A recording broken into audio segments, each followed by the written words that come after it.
Every election. So now, because they can't beat me, they got to do this smear campaign to convince public opinion that I'm bad for them. So you said 2 elections. You were first elected in 2021? No, 2013 was my first election for trustee. I was a trustee. I sat where they are. Right. That's why I know the law. Council. Yes. Elected mayor 2021. Yes. Term is 4 years? Yes. Okay. Plans of running for re-election? I'm running for both my seats. And I'm going to win them. So, and when is the election for Thornton Township? 2025. So those elections at the same time? They are. Bullshit. A bullshit. A bullshit. A bullshit.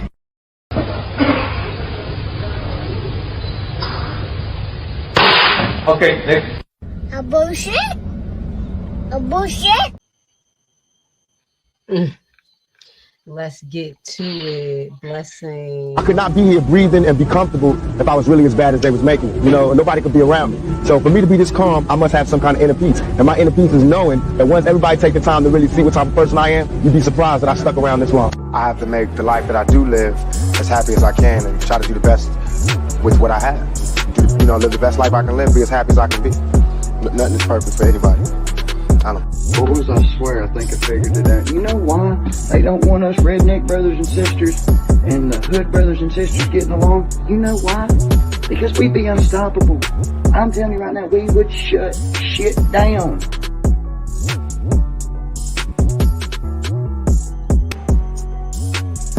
Yes, already know. Life together. If you're going to sleep down. Let's go. All right, blessings, everyone. Welcome to Uncensored Enlightenment Talk, and you're here with your host, Grace Levi. Yes, we have an action-packed night. I'm gonna be honest, even the story that I share with you tonight is really shocking, and it's gonna catch you off guard. So you know what we do here. We hit you with the cases that's related to a lot of corruption. And as we've been focusing on Dolton and the Dolton corruption.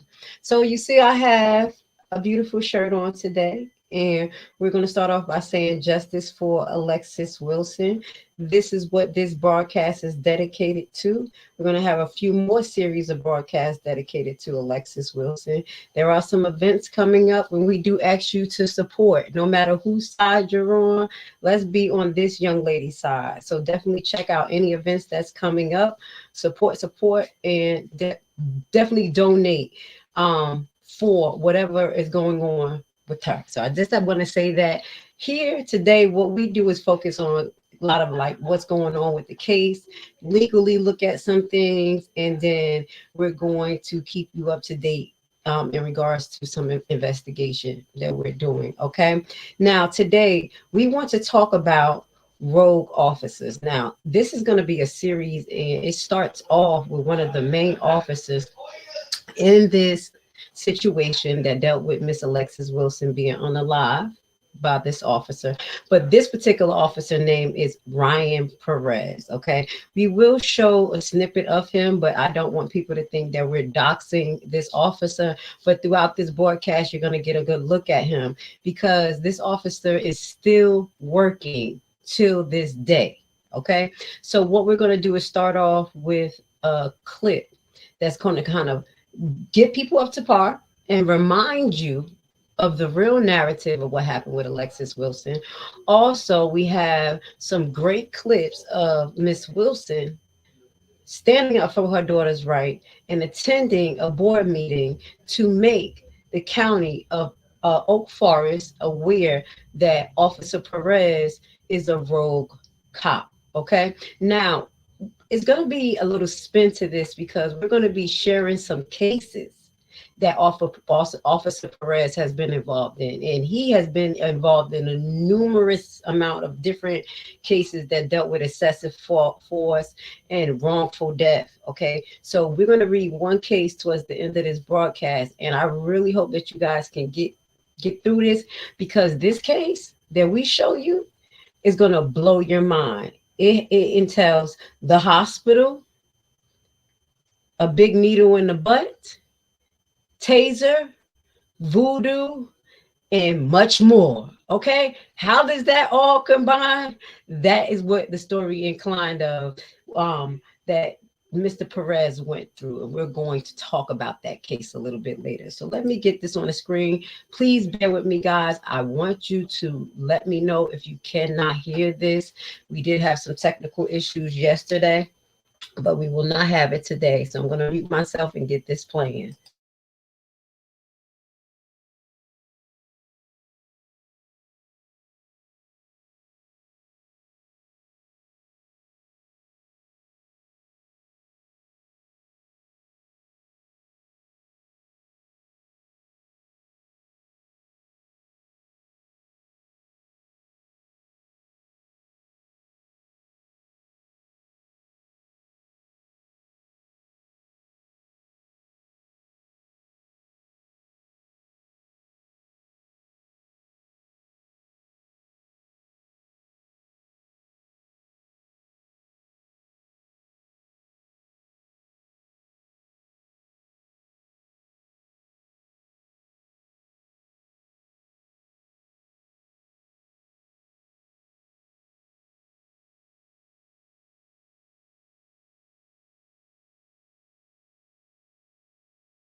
Is hiding from accountability about what she said about Alexis Wilson when she was killed.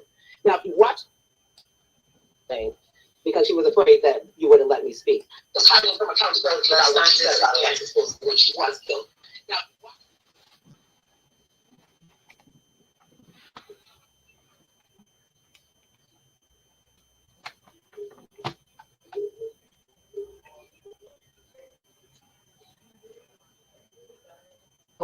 my sister actually used my middle name because she was afraid that you wouldn't let me speak. I'm Carla Wilson. I'm the mother of Alexis Wilson, killed by Dolton, Illinois police. At the time that my daughter was killed, Tiffany stood in front of a microphone much like this and said that she stood with the cops and they did do the right thing by killing my 19-year-old child. Not only did she not take those words back, she didn't offer her condolences. She's never said anything. The first thing she did was hire this group of security guards to surround her and PR. So the real reason Tiffany has security is hiding from accountability about what she said about Alexis Wilson when she was killed. Now, if you watch the coverage of this murder, these officers violated her rights, reached in her car, jumped in her car, and put 7 bullets in my child. 2 in her head and 5 down her side. And the next day, you guys tried to spin it like she did something. Watch the video. She did nothing to deserve this. And again, last time they brought up Alexis, she's doing what she does now. Look this way, look that way, every way, but at the person talking. You don't give a damn, and you never did, and you never acted like it. She called out a whole press conference to call my daughter a criminal, and Homewood Flossmoor graduate with no criminal record. But Tiffany, you have one, because we used your mugshot to protest in front of your house, and that's why you hid. That's why you have security. True, which I know you're incapable of. I wouldn't trust this woman if she stood on a stack of Bibles and had her tongue notarized. Not a damn thing she says comes out her mouth is true. Thank you. Alexis, Dolton Politics Board Meeting, January 2019, to fight for body cams. Troll but you.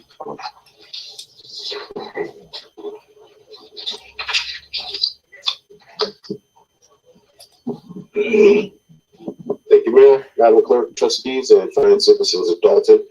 In our continuing effort to try to push this police department into the 21st century, part of that is in trying to improve our technology. And also transparency. We were talking about transparency earlier. And oftentimes when there's an encounter with a police officer, there's a question that remains of what actually happened. The version of the citizen of the violator and also the police officer's version. So what we have been doing over the past year is exploring the introduction of body-worn cameras, or generic terms, body cams. And in today's times, everyone is aware that there are body cameras that exist. In Illinois, I'm not sure how many departments we have that wear body cameras, but there is a wave coming across that it probably at some point in our lifetime, it'll be mandated that police officers wear body cams. We would like to introduce body cameras to our police officers so that we can maintain that level of transparency. Also, so that we can reduce our exposure to liability due to false claims or fictitious claims, and also to keep our police officers honest on their encounters with the citizens out there. We have piloted a camera program over the last year with a company called Intrinsic, and some of that video evidence that has been collected has been very valuable to us when it comes to prosecutions and also when it comes to citizen complaints against police officers.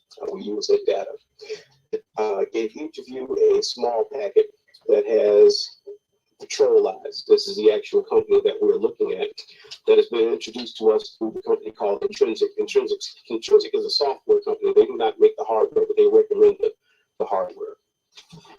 On the very last page is a quote from them on what the actual cost is. So what is very unique to the police department is our ability to buy equipment, purchase equipment, programs and software without the burden on the taxpayers through the use of asset forfeiture. So what we would like to do is use asset forfeiture to introduce these body cams. There's a substantial cost to it. However, the cost of ownership of these cameras is built out over a 5-year period, so it's more manageable. But we do have the ability to manage this cost through our asset forfeiture program. And some of the programs that I've introduced, I always talk about the asset forfeiture. And for the citizens who are not aware of what asset forfeiture program is the federal government has allowed law enforcement agencies to seize property of criminals. Say, for instance, a drug dealer. We stop a drug dealer who has drugs and money. That money obviously was illegally gotten gain. So we have the ability to take that property to court and ask the court to award it to the police department. Some cases we win, some cases we do not win. But just to give you an example of what it's like is a couple years ago, we were involved in a multi-agency criminal investigation, and in excess of $1 million was seized. And Dolton's portion of that was $95,000, which we received our check a couple months ago for $95,000, which goes into the asset forfeiture account, which is strictly and mandated to be used only for law enforcement. It has to be turned back into law enforcement. You can't repair the village hall. You can't buy pens, pencils outside of the police department. You have to use that for law enforcement investigations. And that is the intent of what we'd like to do, so that we don't have to keep asking the taxpayers for more money.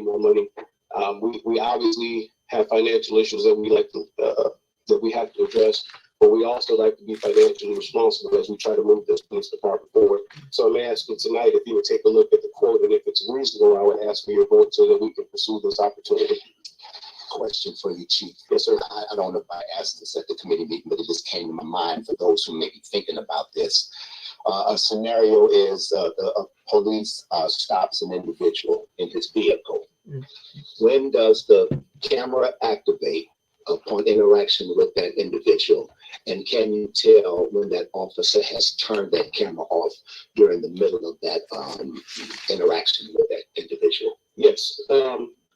As far as Illinois is concerned, there are specific Illinois statutes that we have to follow if we decide to enact a body-worn camera program. One of the requirements is once the officer receives the initial call for service, the officer has to activate the on button to start recording even before the officer arrives on scene. One of the other requirements is that each body-worn camera has to have a pre-event buffer. In other words, it has to have a 30-second before recording before you press on that button, so that you can go back basically go back in time and find out what happened 30 seconds before the officer actually activated it. One of the other requirements is that once an officer has an encounter with a person, if it is a witness, or the parents of a juvenile or a juvenile, if they're requested to turn the camera off, they have to turn the camera off. Now, all digital evidence is uploaded, and one of the good things about Intrinsic is we don't have to maintain a server to put video data on. Video takes up an incredible amount of space, and if you can imagine how much we'd be generating, we are open 24 hours a day, 3 shifts per day. That's a lot of video data. So what would happen, it would be on a cloud server. We own the data, but our data would reside on the cloud. Officers do not have the ability to manipulate the data. They do not have the ability to erase the data or alter the data in any way. In fact, anything that you do inside that program, there's an audit trail. Even if you just looked at a video to say who signed it, who logged in, and just even looked at the video. Thank you. And this was talked about at the Police and Fire Committee meeting, just so everyone's aware that this is not the first time that the committee members are hearing that. We had that at our last Police and Fire Committee meeting, which was held last month. So I'd like to make, with that being said, I'd like to make a motion to let the chief move forward with the body cam patrol hours. Second. The motion is second to move forward with body cams. Any further discussion? Roll call. Trustee Muhammad. Aye. Trustee Stokes. Aye. Trustee Pearson. Aye. Trustee Henyard. Aye. Motion carried 4-ayes. Thank you. Thank you, Chief. Officer Collins moved forward to get body cams for Dolton Police Station, which proved to be beneficial for our situation we are representing. And Chicago Road is back open tonight. Police did have it shut down for some time, as Village Hall is just on the other side, about a block from where we're standing right now. There was a protest tonight for the shooting death of Alexis Wilson. Protesters tonight still have a lot of questions over that incident. Cell phone video provided to CBS2 shows some of those arrests. Dolton Police says the crowd crossed barriers and police lines that were set up, and that's when the arrests occurred. Protesters we spoke with say they were peacefully demonstrating on the sidewalk. It all happened near 142nd in Chicago, just a block or so from Village Hall. Several police departments were called in, including state police. We spoke with Camilla Williams, who says she was one of the people detained and released tonight. He told me I was arrested for disturbance. So I got some disturbance charges, and you know, I feel like my rights to protest was infringed on. Step out of the car. Step out of the car. Police were called to a fast food restaurant in July where workers said Alexis Wilson in the red van wouldn't leave and was threatening workers with a weapon in the drive-thru. The passenger in the car got out, but Wilson did not. Surveillance video shows that she drove off and dragged one of the officers.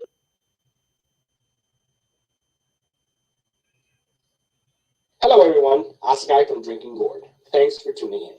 Today we're going to revisit Tiffany Henyard, the self-proclaimed super mayor of Dolton, Illinois. Tiffany has come under a lot of fire lately for her spending and potential cover-ups of sexual allegations. But when digging, you find a whole lot more. Today we're going to talk about a potential police execution cover-up. This story is all about a 19-year-old girl shot at point-blank range by Dolton police officer Jared Carlton. This incident occurred in July of 2021, just a few months after Tiffany Henyard took office. About a week after the incident, the Dolton police released the edited body cam footage to the public. This footage shows exactly what they want you to see and not the whole story. To this date, the entire body cam footage of all officers involved have not been released by Tiffany. First, we're going to look at what was released to the public and aired on the news. Then we'll break down what we've seen and what is not there.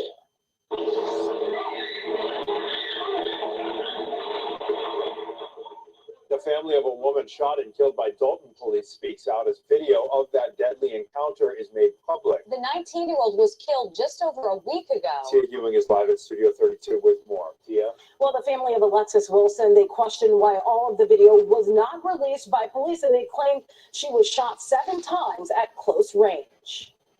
There's a person outside with a gun, and they're knocking on the caller's window. Workers inside Baba's famous steak and lemonade in Dolton on Sibley Boulevard called for police on July 27th. At one point, the male passenger gets out. In this angle of the video released by Dolton police, you see 19-year-old Alexis Wilson hitting the drive-through window with an object that police say was not a gun. Okay. I see you guys. Go be there. The male passenger complies with Dolton police. Wilson pleads with the officers.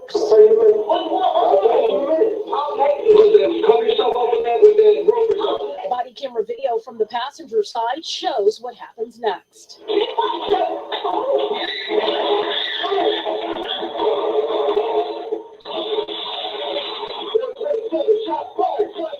Wilson's family insists the 19-year-old was punched in the face by the officer. It can be assumed that it's a punch, but I can't assume that it is, and I can't assume that it isn't. Wilson's family questions why only portions of the video was released. We don't have the power to pull body cam. We don't have the power to edit things. This is not a movie. You don't have the right to edit things to make it the narrative you want it to be. The officer on the passenger side held onto the van as it crashed into this bike store. He's still in the hospital. Our condolences go out to the family, obviously. And like I said to you earlier, that's absolutely something that no one wants. We didn't want it, and I know they didn't want this either. The handgun with an extended clip was recovered. Police don't know who that belongs to. Illinois State Police are continuing their investigation. Live tonight, Tia Ewing, Fox 32 Chicago. Natalie? As we break down this footage, we're going to include an interview with Alexis Wilson's mother, Kara Wilson. Kara gives an account of what happened, apparently by body cam footage that she was privileged to see that the public was not. Let's take a look. We'll start off with what's known as an establishing shot. We'll call this view camera 1. Next, we go into another establishing shot, which will be camera 2. Then we have 2 officers wearing body cams, which we'll call cameras 3 and 4. We have 2 more officers that arrive, which will be cameras 5 and 6. Shout out to O'Shea Duke Jackson for this interview with Kara Wilson. Let's hear her account of what she saw from the body cam. Officers show up in force, guns drawn, surround the vehicle. They have 2 empty police cars. They pull up in 2 police cars to block her in, right? So they have their 2 police cars parked in front of my vehicle, and she's in the van in the drive-thru. They come out, guns out, yelling, screaming, get out the car, get out the car. I can hear her, and what I've heard her like, I'm not dressed. What do I get out for? I think she told them they took my money, they took my food. Why do I gotta get out? So she had no idea why they were even there. No idea. Now, in 52 seconds, mind you, 52 seconds, not even 1 whole minute of them asking her to get out the car, this officer holsters his gun, pulls his right arm and his right leg back, and prepares to punch her. He opened her door. Opened her door, and he took the step back, and he prepared to punch her, to deliver those punches. So she gets hit, and she goes, "Oh!" And she's, "What are you doing? What are you doing?" And he punches her again. So you see her head snapping back, and this is what kills me, because the news is still reporting that they don't know if she was punched. Yet you can clearly see this man punching her in her face. So he's punching, he punches her, he gives her at least 2 blows to the face. That second blow, I think she realizes she's in motion. I say that because the car kind of juts forward a little bit before she actually takes control of it. Right? And when she takes control of it, now she's like this, because mind you, she's knocked her glasses off her face. She can't see, so she's at 10 and 2 with her face out the window. So she's trying to get away. She puts her foot on the gas. She barrels through the cars in front of her. At first, she actually tries to find a way around the cars, but Puncher Man is right in this window. And so she just takes off. There was no officer in front of the vehicle. There was no officer in either of the cars. Every officer around the vehicle jumped back, except for, what is his name? Gerard Carlton? Okay, Officer Carlton jumped in the vehicle. Everybody else jumps back. He jumps in. The passenger door was open because they had taken. Right. Her and her boyfriend went to the restaurant. The boyfriend had gotten out the vehicle. The officer was standing between the door and the car. He was standing there with his hand on his gun. When she pulled off, he jumped into the vehicle instead of stepping back. He jumped into the vehicle. Before she got to the street, which was, I don't know how many feet, she was gone. Maybe 12 feet. She was gone. She hit the corner. As she makes that right turn, that's when she sees him in the car with her. And this child lets out a blood-curdling scream. And he starts hitting her with bullets. He put 2 in her head and 5 down her side. She was an organ donor with no organs left to donate. Wow. He executed my child. Our condolences and prayers go out to the Wilson family for their tragic loss. Now let's look at the footage and see why what is not there is more important than what is. Let's first take a look at the most important aspect of this story, the thing that led to Alexis's death. The bone of contention is whether or not she was punched. See, this video only shows an angle from Officer Carlton's body cam, camera 4. However, another view would have shown us a clearer picture as to what really happened. Let's remember the establishing shot of camera 2. It shows clearly the driver's side and the officer at the door. If there was a punch thrown, this camera would have clearly shown what happened. Let's not forget camera 1, as we can see the driver's side as clear as day. Even though we're not privileged to those angles, this angle still tells quite a bit of the story. If you look, Officer Perez on the driver's side has already holstered his weapon. His flashlight is still in his hand. Watch the light as it jumps very quickly just before her head snaps back.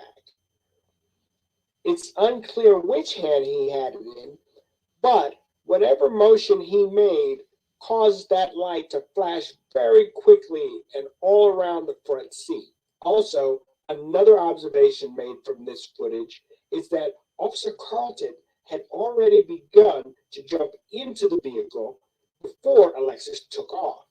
He was already in the front seat before her foot hit the gas. Again, camera 1 would have been ideal for this footage. We would have been able to see whether Perez punched Alexis and exactly when Officer Carlton jumped into the vehicle. And let's not forget the officer that stepped away from the vehicle as she drove off.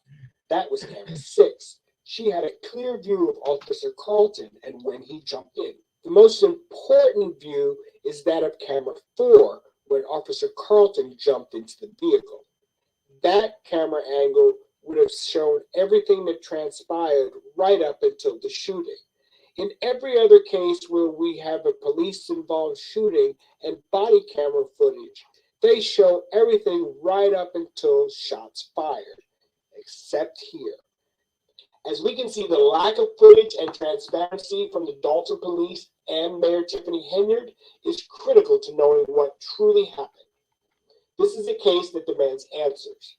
Tiffany Henyard is withholding critical information from this family and the public. Usually, a white officer killing a black civilian is national news, but no charges were filed against Officer Carlton as a decision was made from the edited version of the footage. The Wilson family and the public deserve answers.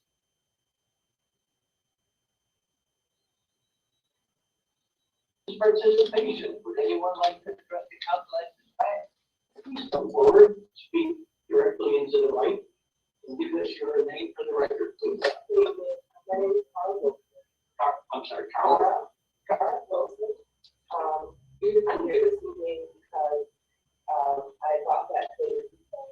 might not be aware of an officer that's been hired. That officer has killed 4 people in a matter of 6 years. My daughter, unfortunately, was one of them. With my daughter's case, this officer arrived on the scene and started punching her in her face with his mag light in his hand within 52 seconds. Within 54 seconds, my daughter was dead. She was 100 pounds. So this officer prior to her had killed 3 other people. Went to Dolton to question why would they hold on to an officer that has been killed this many people within a 6-year period? So what does 10, 20 years for this officer look like, right? There was an incident where he killed a man in the hospital. With all the drugs they have available, I don't know why that officer chose to kill him. That officer now wants to go out. Here's how. One night your nights in the middle of God might go out to buy food and never come home. That's what happened. So I don't know if you all want to see this the different lawsuits he's involved in. He's actually involved in that lawsuit that cost his office $33.5 million. He got 4 other lawsuits against him. He was acquitted for one incident with a man in the hospital, but that acquittal has been overturned. Caused all this mess over there and cost all this millions of dollars. And of course, we have a lawsuit as well. But he's done all that over there, and now he's here. So I didn't know, as your citizens, that you all knew that. You this officer system. So I just wanted to make this community aware that he's in your time. And like I said, he was on the force 7 years total. He killed 4 people, and he shot a vet after my daughter. He returned to work and shot a fifth person. That person survived, luckily, but then a very bad. Bright future. I'm an entrepreneur. I'm an educator. My daughter was doing the same thing. She was raised in Homewood. She grew up in Homewood High School. She was a church. She was about to start her own business. She helped the girls to speak further. I've been a therapist for many children in this community. I years now. I have a company over in Madison where we work with children with autism. My daughter had a bright future. Things were happening to her. And she went out for fast food one night. And she was better. I'm sorry for your loss. Thank you for bringing this information to us.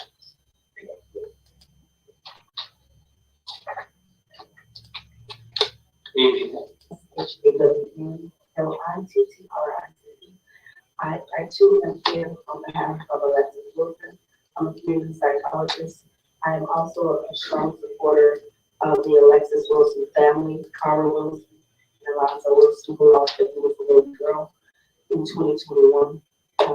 You heard what was said before I came up here. I too am piggybacking on the comment that was made. But my question is, what are the procedures and protocols in place to examine an officer as they transfer from one place to another, and they kind of work history of working as part of police station? Secondly, I want to know, now that this information has been brought to your attention, for those of you who do not know or did not know, what is the next step? Is there a process by which this can be examined? The information can be looked at to see what current pending lawsuits exist, and also the use of force charges that have been made in order for them to transition from the first police force and then thirdly. Is there a protocol set in place under OFORS, under this board, for there to be some kind of recall of the tire? That was my I'll answer it in a nutshell. It's my job. You know, the city administrator and I will sit down with our police chief and discuss the situation now that you're brought it to our attention. Okay, thank you. Thank you. All right. Anyone else like to address the council?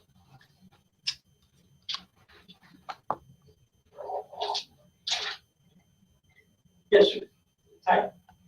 Your name for the record, please. Pleasure. That's what I'm sorry. Okay, better. I'm Fletcher. I am Logan. Fletcher. Perfect. Fletcher, last name. Bo. Your name for the record. All right, so this is what we're going to do. I did hear everything you just said loud and clear.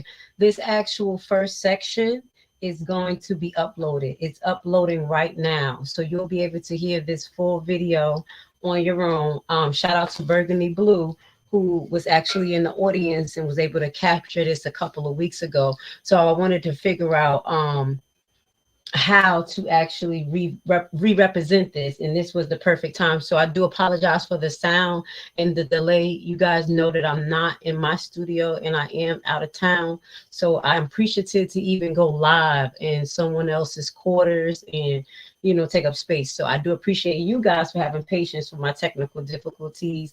But again, this is uploading right now, and y'all gonna be able to see that full clip outside of this broadcast tonight. Okay, so I want to say thank you so much for having patience with us here. We're going through some changes, but don't worry, I'm gonna be back in the A soon. I'm gonna be getting back there soon. Now, this video was actually put together because it's going to be followed through with a call to action. Later on this week, we're going to ask you guys to help us follow up to see if Officer Perez is still working at Oak Forest Police Department. Okay, you did hear the trustees say that they were going to talk to the city administrator and the police chief about this, and there is some rumors that allegedly he gave his resignation, but we want to make sure that he did.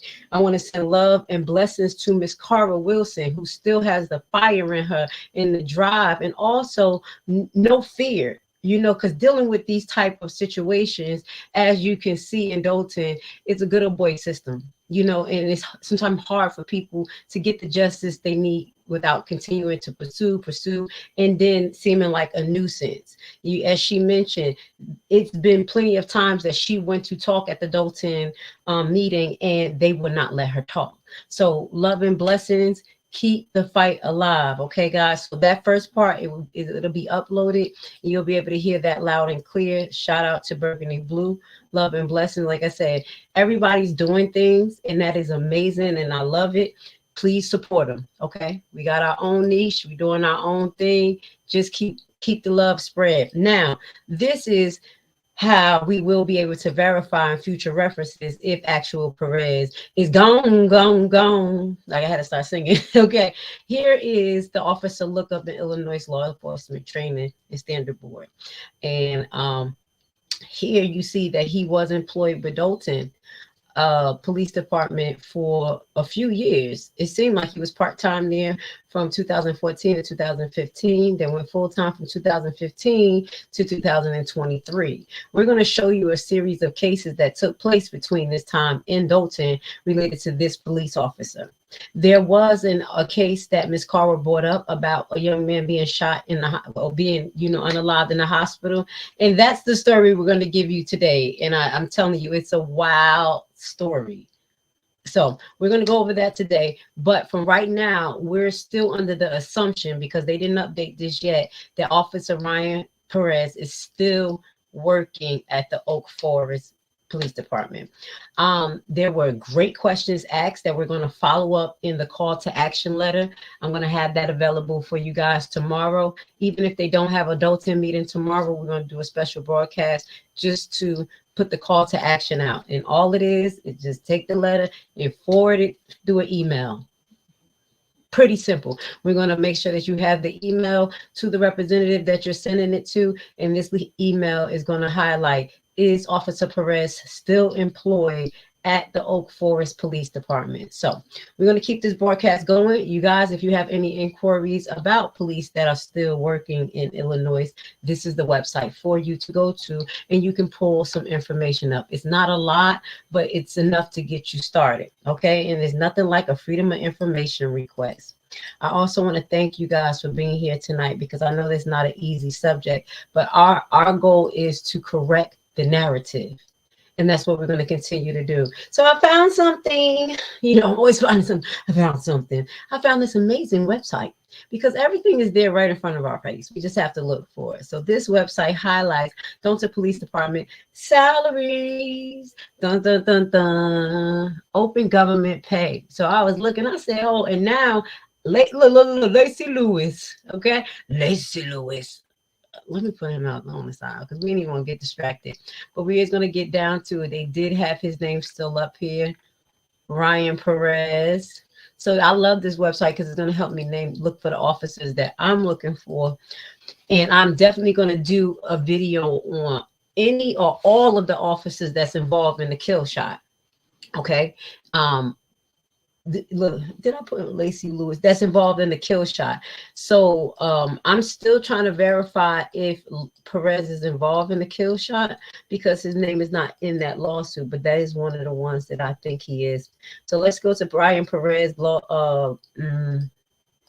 pay, and let's see how much Dolton paid this man to be alleged murderer, you know. And I'm going to say that, and when y'all hear me talk about this situation, I'm going to talk about it from another perspective as well, because you know I am definitely team Alexis. Okay, the situation is terrible, but when we read this case about the situation in the hospital, we're going to look at it a little different. And I'm going to say that it all boils down to inadequate training, the department not caring about their officers or caring about the people in the community. And I'm going to say that, okay? And that's not to give this man any excuse for his behavior, but I'm going to tell you that I think the system set this up as well. So this is how much Mr. Ryan PEREZ, what the hell is this? Oh, his different, you see it? His different pay salary. Let's see. It's going to jump page to page. Okay, as of 2022, oh my God, he even got a pay. It looked like he got a pay increase. Let me go back. All right, so the incident happened with Alexis in 2021. So in 2019, he was getting paid $71,509. Yeah, they pay a lot in Dolton. That's not a little bit of money, guys. That's a good pay rate. I'm gonna be honest.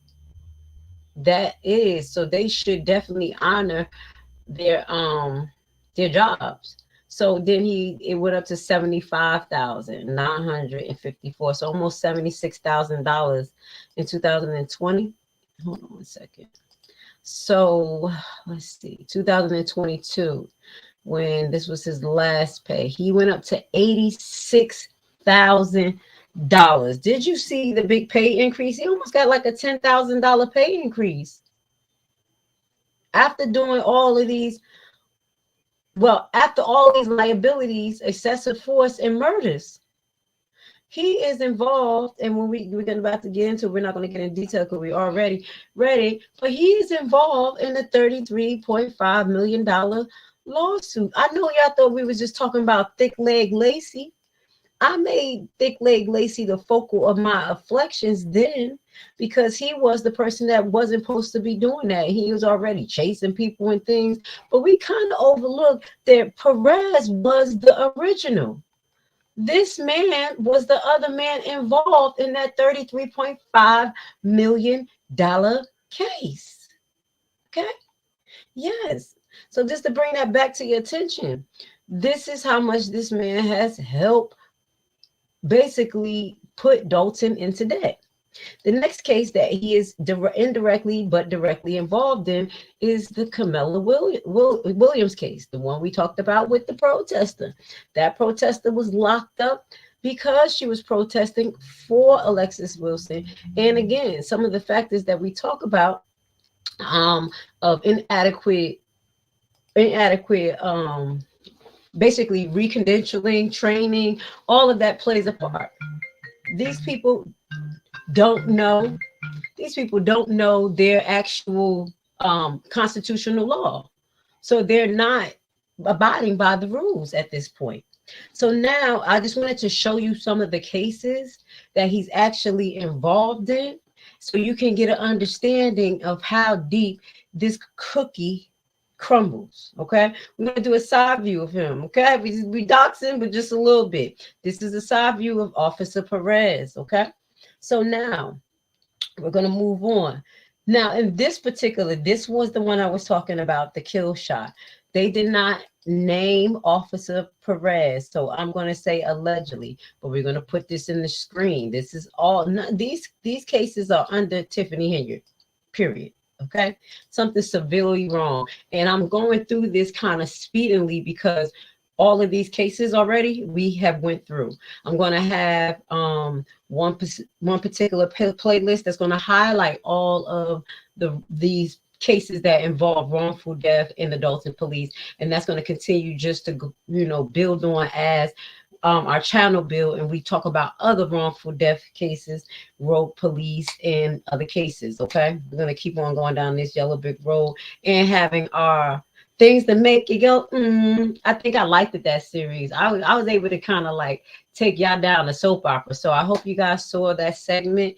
Please take the time to diversify your portfolio so we don't always talk about Dolton, because there is a lot going on. And I want you guys to be able to identify similar situations like this. So that's what we were talking about, and things you would make you go, in New York, the police, the issue with the mayor, and in Atlanta, the issue with the DA and the jails and people dying in the jails. So I just want you guys to know that this channel is expanding, is going to continue to talk about these type of cases. So this is the one that's dealing with the kill shot. But what kills me is that the title of this, man fatally shot by Dolton police officer in armed confrontation. We're going to play this little video, but I just want to highlight how the news spins stuff.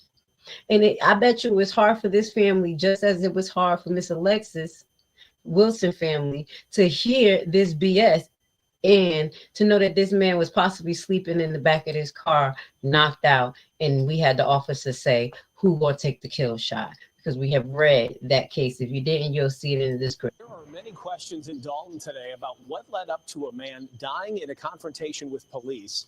It happened just before 6 this morning near 144th Place, but police have offered so far very few initial details. So NBC5's Karen Aguilar is live in Dolton today with what she's learned from police so far today. Karen? Dolton police said that officers ordered a man to drop his weapon several times and he refused, leading to the shooting. I just heard I heard some commands that the officers, I guess, they given.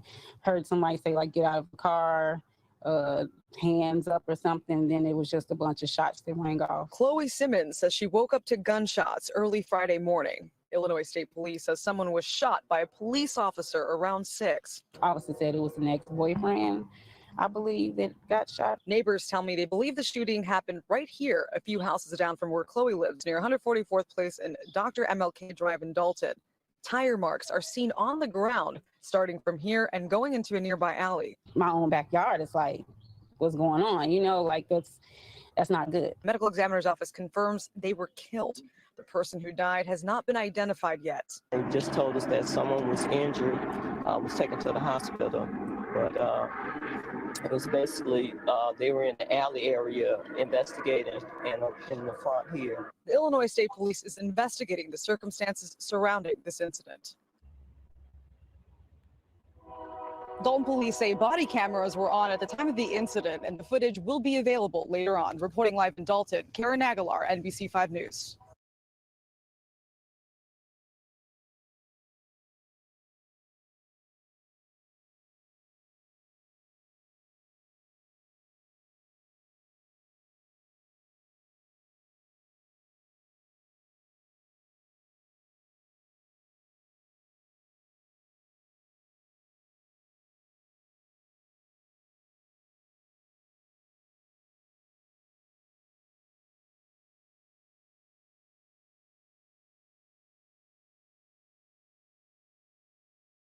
Hold on. Let me go at it, because we're going to stop the broadcast for a minute because we have someone in our audience that want attention. So, Mr. Speaks on it. No, I'm not mute now. But what I will say is that I'm not going to apologize to anyone. This broadcast is for Alexis Wilson. And if you cared about Alexis Wilson, you wouldn't bring this up. I will not apologize to anyone for their bad behavior and me calling it out. What I do love is that people are all bending together but separate to continue to help Alexis Wilson and her mother, because that's what it's supposed to be. I know you pick sides and you team this and team that, but I could care less. I'm team truth.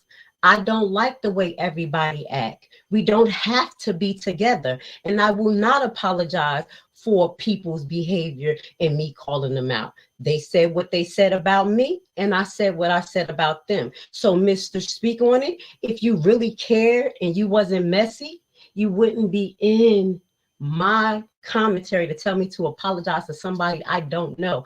That video is still up because I feel the same way. But I don't hate her. Okay? Let's get that right. I'm never afraid. I don't know who you think you are, but get it together. Now, I'm here to continue to talk about the Alexis Wilson case because, again, it was not getting the spins that it needs to. We literally have 13 people here, but when I talk about other stuff, we have a bigger crowd. There is a social stigma on this case, and because of all the drama and the politics behind it, it has been left. So what we have done is spark the fire back up after the initial interview, just before the Alexis Wilson butterfly release, and now we have a lot of content creators who are picking up the torch, and I love it. And helping and doing what they need to do, what they feel they should do, but never think that I have to humble myself to those type of people who behave in manners to get others in trouble and to gaslight and to do all of this cliquey stuff. I don't do that.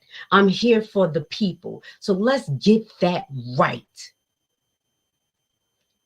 I am who I am. Okay. So I do apologize, y'all, but I've told you I'm sick of it. I'm sick of it. In the midst of all of this, I have lost people, gained people. I see people for who they are. You see people for who you are. But when I'm presenting content that deals with a young lady being murdered by the cops, and then I'm showing content that highlights a rogue cop that is still around getting jobs in the local Illinois area, and you can bring the nonsense up, this is why I block people. I just want you guys, I wanted him to hear this, because what they try to do is sabotage and come and bring bad vibes. I appreciate everyone who's finally stepping up. Okay, finally stepping up. Okay, that's what I'm gonna tell you, and helping.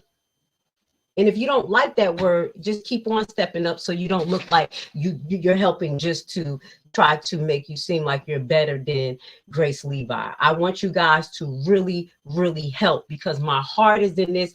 Not only my heart, Miss Cara Wilson hearts is in this. Okay, so everybody keep doing what you're doing. Burgundy blue. Shout out to you. Keep on. You did a lovely job going there. I appreciate it, but that's all people are going to get from me. Shout out to Jedediah, who is allegedly having an event. I pray that it goes well. I pray that Miss Carver gets a lot of donations so it can actually help with an investigation, because it takes a lot for an investigation. That's what Jedediah say. And also it takes a lot to get people to put this back into the limelight, like through media. Okay, so we're working on some things in the background. We got a lot of messy people who think that they can come and dictate the way people are, but no one will never dictate uncensored grace, period. I'm going to do what I want, how I want to, and 9 out of 10, it's for the benefit for people. You may not like the way it sounds, and you may be uncomfortable, but it's literally for the benefit of the people. So what we're going to do is get back to the broadcast, and we're going to represent the real of why we're here. And that is to, again, to one, do a call to action to figure out if Officer Perez, let's put him back on the screen, is still at Oak Forest Police Station because the trustee did tell Miss Carver and her friends that they will have the conversation with the administrator as well as the chief of police to see about this, because this man is a serious, serious liability. Okay, so let's get back to it. Sorry, I had to get a little Gracie Levi, but I did good. You know what I'm saying? People shouldn't be trolls. Because, excuse me, outside of YouTube, I've been expressing to you guys that I'm going through a lot of changes, and I don't know who people think they are that I'm going to bow down to bad behavior. I don't bow down to nobody's bad behavior, and I don't kiss butt. I will be on a narrow path by myself, helping from the side, and do what I do. So keep the nonsense over there, guys. Now, this right here was what these liabilities actually led to. No one wants to represent the village. Law firms drops out of Dolton cases, and this one was the Delgado. So we do have the letter of Delgado dropping out as many as 13 cases for lack of payment allegedly. Look at my little tiff on a little tiff boat. Okay, so this happened April 2029. Oh, damn, excuse me. April 29th, 2024. I do apologize, guys. And this is when the tables really started to turn on Henyard, where she literally started feeling the pressure, because now it is going to be hard to get good representation, or how can I say, someone who has their hands like an octopus all over Delgado, and as well pay for it. So this is this article highlighting it. I really don't want to get into that because we have went into it already, because I want to get into the case. But let me see if I could play this little article from the Chicago Tribune, and y'all can listen to it a little bit, and then we're going to be going into a few other cases that involve Officer PEREZ. Okay, yeah, he's been keeping himself busy, but I'm gonna be honest, I think mentally something happened to him, and that's why a lot of the services that I don't know the young lady's name, the one that spoke up, her name went over my head, that spoke up with Miss Carver, but she asked, what is the procedures for you to, to background check the people that you're hiring? If you see them coming from place to place, what are the actual protocols are you following to make sure that they are not killer cops? You see what I'm saying? So here we go. Let's listen to this. And those are one of the reasons, a few of the reasons why Dolton is having trouble getting good legal representation, because people are Googling the lawyers that Henyard getting, and they 1 star. At least Delgado had more than 1 star. Let's listen to this. Hopefully this play, because y'all know I've been having some internet trouble. If it don't, I'm just going to read. Our law firm representing Dolton in several cases in Cook County in federal court says that it's at risk of no longer being paid. So they were at risk. It's abandoning the village. Delgado wasn't playing. So, and then they still tried to cut a check to Delgado. Y'all remember? People were mad. Like, why is Delgado getting a check for $100 and something thousand? So this was actually done because they were at risk for no longer being able to pay and abandon the village, where the mayor is under scrutiny for federal investigation, as we know. The Delgado Law Group, in its recent letter to the village, also warned Dolton is in danger of being unable to find law firms to represent it, although village trustees have voted to have another law firm represent Dolton in the lawsuit. April 24th letter to the village from Michael Delgado, found attorney of the borough firm, said by May 8th, it will file motions to withdraw from the case. So this is we have the removal letter, and I got, what the hell is that? What the hell is that?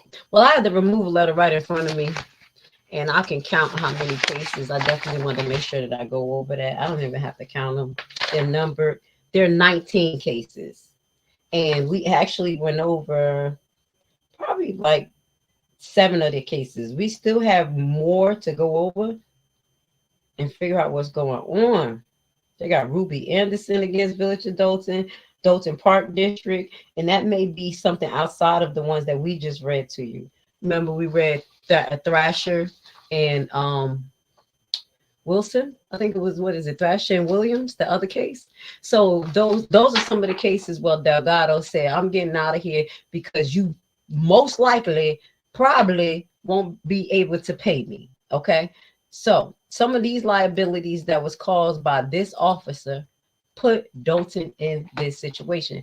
I want to keep showing who Officer Perez is.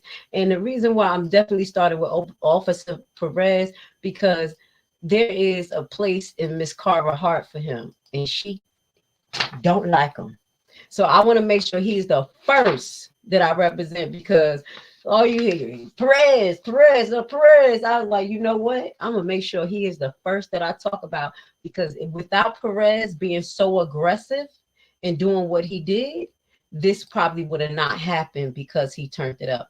So what we're going to do is just show you a little bit more of the clip that was made public, but we have more detail here. I'm not going to show you everything, but I will show you from the point of Perez driving up on the scene and his behavior until the car pulled off. Okay, so we're going to show you a little bit more than what the news will show you,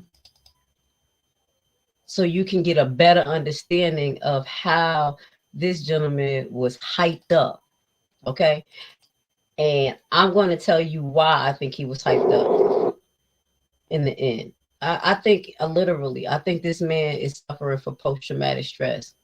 And not to say that this is a reason for him or justification, but this is a reason why the police department are supposed to follow up with psychological evaluations after every event. When I read the event to you that took place in that damn hospital, you're going to even say that you need to go see a psych. I was like, oh, what the, whoa. I would have had to take a whole year off of my job if what happened in that hospital happened to me, even from the nurse perspective, from all of that. But this is the video of Perez showing up on the scene, and you're going to see how aggressive he is. And then you're going to see why, or get a better understanding, see why Alexis was confused, because it was a minute or so, and I'm just saying a minute in terms of just being, you know, but it had to be at least 3 to 5 minutes between the time that the cops got the call and came, and she was sitting there, and she wasn't continuing to bang on the glass.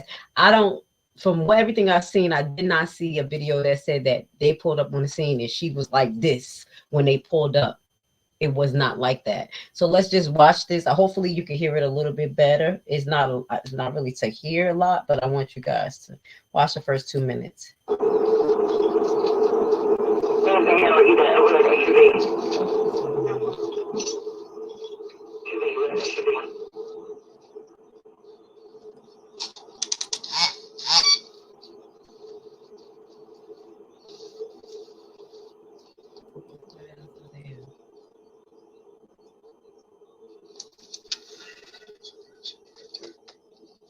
We appreciate your effort.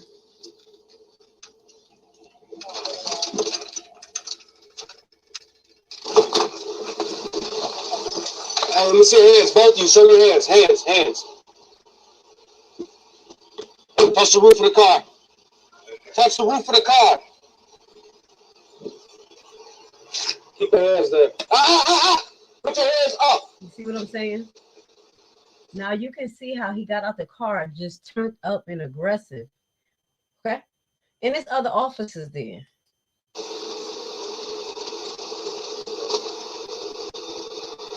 And then this is totally stupid and against training. If you feel like somebody have a weapon, why would you be at their car right here, putting yourself in a point where you can't exit?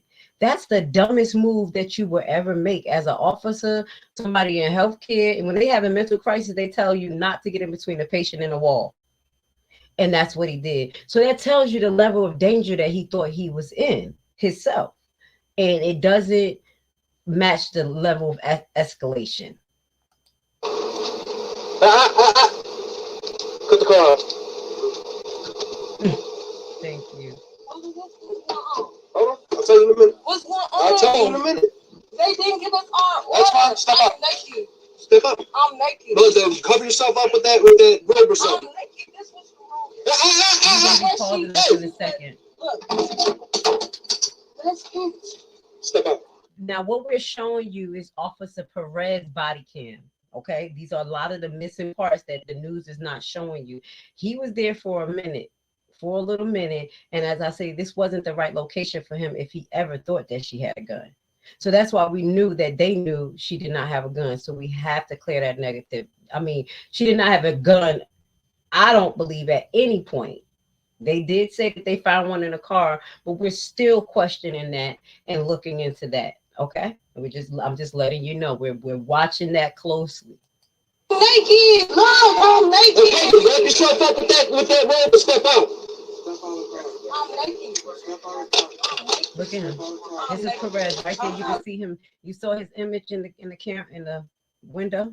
I'm naked. Now we're gonna stop right there because this is what gets me upset. It bothers me. Hold on, wait, it's a little bit more so y'all can see her pull off, and you're gonna see that Carlton is also inside of the car and not outside. Let's watch it.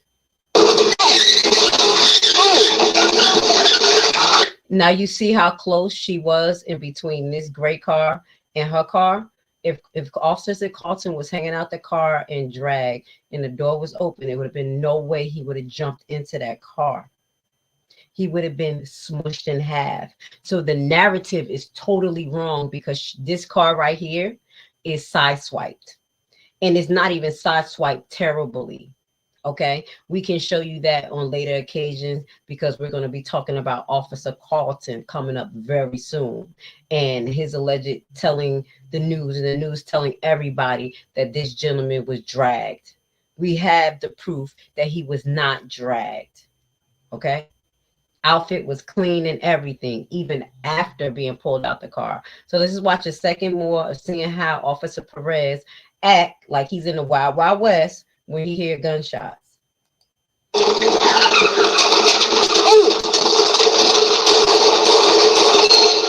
And what you hear, those shots are actually Officer PEREZ shooting at the car.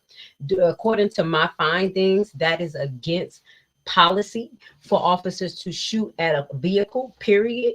And it's very restricted for officers to even shoot at a vehicle coming this direction. I'm gonna be honest, when I read, even though people were like they could get away with that, but especially a car fleeing, that's against policy. And we have that, and that's going to be in some of the open letters that we sent out to these officials so they can, open their eyes to see that something terrible is going on here. And I want to say shout out to Francisco. I love you. Thank you so much. I appreciate you, baby. Thank you. And Grace Levi did good. Y'all gotta give me that. Troll came up in here, and this is supposed to be a really serious, beautiful topic. Now let's move forward. But I'm grateful for you guys to be here because it's so hard for us to push this. All right, so this is another case that involves Mr. Ryan PEREZ and Philip Shahan, and this is Shaquina Esterwood. It's a four-page lawsuit, and we're going to put that on there before we get to the other one. But this is another incident that involves him for excessive force, as you can see. Do we have it on the screen? So this is a pattern of this officer. We're going to show you the pattern. And at this time, Dolton should have known that something was wrong because he's been there since 2015. This one happened in 2019. Just prior to him, Henyard becoming mayor, but Henyard was a trustee. So here is a count of excessive force again. Now what happens is the facts is undisputed. The undisputed evidence show that Officer Shaheem and PEREZ used deadly force against Mr. Johnson after Shaheem observed Johnson pistol whipping Mr. Duncan. Okay, Shahan issued a command to Johnson to drop the gun. Johnson did not comply with Officer Shahan's command. Instead, Johnson wheeled around and aimed the gun at Shahan. In the case, this is what they said. Jason, the guy pointed the gun at the other cop. In this case of PEREZ, Officer PEREZ observed the beating. PEREZ saw Johnson pointing the gun at direction of Shahan. PEREZ heard the word gun. PEREZ saw Johnson running with what appeared to be a gun in his hand. So he was pointing it and running with it. That sounds crazy, but We're going to keep on going. It also is undisputed that Johnson was armed with a gun, loaded handgun, was armed with a loaded handgun, which was recovered next to his body. Under these circumstances, the use of deadly force was not excessive. In addition to the various cases cited, the defendant's summary judgment material. Therefore, the circuit court could find that a reasonable jury would not have a legal sufficient evidentiary base to find the plaintiff of count one. So based on the situation, this is when I think some emboldened happened to, once you shoot a gun and you kill somebody, it's like in general, it is to people, what I heard is like a rush. Okay, so you have power, you have gun, you have a case that you beating. So we already know right here he's beating this case. Okay, and because of the circumstances, I'm not saying that I can't make a judgment, but what I'm gonna do is basically make more judgment of the monster that is created here from these incidents. Okay, so as required, Ortiz versus Jordan, in an alternative, defendant moved for jury as a matter of law on the basis of their qualified immunity. So they talk about qualified immunity here, and I think that's something that many of the American people need to look at and say, hey, we don't need qualified immunity, period. Everybody need to get insurance, learn a job, and do it right. If not, you're going to be liable. So the next count two was state law, willful and wanton. So basically this was to say that they were acting under their duties again, and then they willfully misconducted their duties. And in this particular situation, they most likely did not find that Officer Perez misconstrued his duties. Okay. This was a short read because basically they had a summary judgment for the village of Dolton in this particular situation. Now, what I will say, and it was allegedly, the story was told by others that the gentleman ran the other direction and he was shot in the back by this gentleman. And that is hearsay and allegedly. But this is a case that I feel has emboldened this man. Not only that he can possibly get away with shooting his gun, but the issue that I find is, what is the recovery after this? What are they doing to mitigate these risk factors again in the community to say, hey, what could we have done better? Do you feel traumatized by this? How do you feel? What could we do? Because once something happened one time, someone is like this, like just ready. So this is a built up, I think, of post-traumatic stress in this gentleman. And you know how people come from war and you hear loud noise and they start going crazy and doing stuff. I think this is what's happening to some of our officers. So they're reacting more deadlier and deadlier as the situation go, because they like, listen, I want it to go easy and smooth because I'm not about to go through this again. You see what I'm saying? You're going to see an escalation. You see an escalation with his behavior. Okay, so this 4-page, let me just make sure in the end of what happened to deadly force. If he has reason to believe that such force is necessary to prevent death or great bodily harm to himself and others, the undisputable evidence show that these circumstances in this present case, in addition to 75 authorization to use the deadly force, if an officer reasonably believe that such force is necessary to prevent the arrest being defeated by resistance or escape. So this is why this gentleman beat this case. I do apologize. I was reading off of the rest of the case. Okay, so this is one of the cases that I think emboldened him, and then he wasn't mentally reevaluated. This took place in 2019. The other cases, as far as, let me just give you a timeline with the Officer Lacey. The 33.5 happened. This happened, $33.5 million actually happened the first year his stupid self was working there. It happened in October 2016. Yeah, I think he traumatized. I think he's like really got post-traumatic stress syndrome. Watching, like really reading all of these cases and like trying to evaluate it from a human perspective, this man probably done lost his damn mind, and all he know how to do is to shoot to kill. Okay, so this right here was the story that Miss Carver was talking about, that was connected to another DUI where he followed the gentleman into the hospital. Not followed, but he was ordered to go to the hospital with the gentleman because the gentleman was supposed to be under arrest, and it turned from 0 to 1,000,000. Like, it turned crazy, crazy, crazy, crazy. Hold on 1 second, y'all.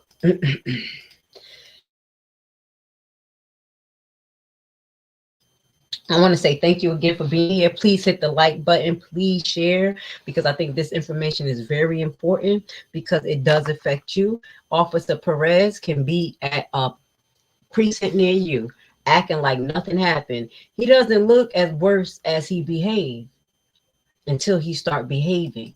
You see his face, you wouldn't think he is terrible as all of these cases. So this one is ruling clears Dolton officer in wrongful death suit filed after struggling with DUI suspect in hospital. So this is what happened at first, and he was cleared, okay? But then they appealed it, and it was another decision. So a court ruling clears Dolton police officer named in a wrongful death lawsuit filed by the family of a DUI suspect who died after 2018 struggle. So this is going into it, 2018 struggle in the hospital. The village attorney said police officer Ryan Perez acted professionally, appropriately during the struggle. Cook County Circuit Judge Lauren Props ruled in dismissing the suit filed by the family of Solomon Agwam, and I'm gonna call him Solomon, a 51-year-old cab driver and father of 4 from South Holland.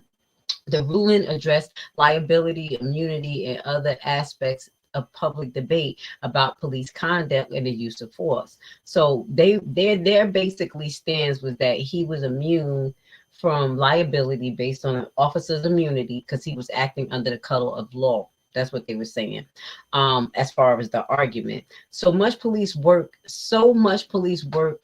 is days, weekends, weeks and months of routine, and even boarding routines, which can be interpreted as a moment notice by a life or death situation. So basically they say it goes from 0 to 100. They be driving, eating donuts, chilling, and then all of a sudden life or death. Okay. So as he say, this was talking about the driver. What I'm gonna do is get into the case and read it, because it gives more detail than this, but this thing goes down. It goes down. So what ended up happening, excuse me, what ends up happening is that they actually reversed this case, and they end up giving it to the family, and don't end up losing. So October 2028, I'm going to pull that up there to show you that the case was reversed. I would say the grounds that they fought it on wasn't totally strong, but it was glad that an appellate court actually reversed it. And they reversed it based on the terms that they would have to refile their stuff correctly. That's what it sounded like when I was reading it. I was like, they said all this negative stuff about the filing, and this was incorrect. And this one was, like they were saying, like this one was like not fictitious, but it was like absurd. But they still end up reversing it. So, all right. So the appellate court decision published on October 28, 2022, reversed the circuit court order dismissing the complaint against the village of Dolton and the police officer Ryan Perez.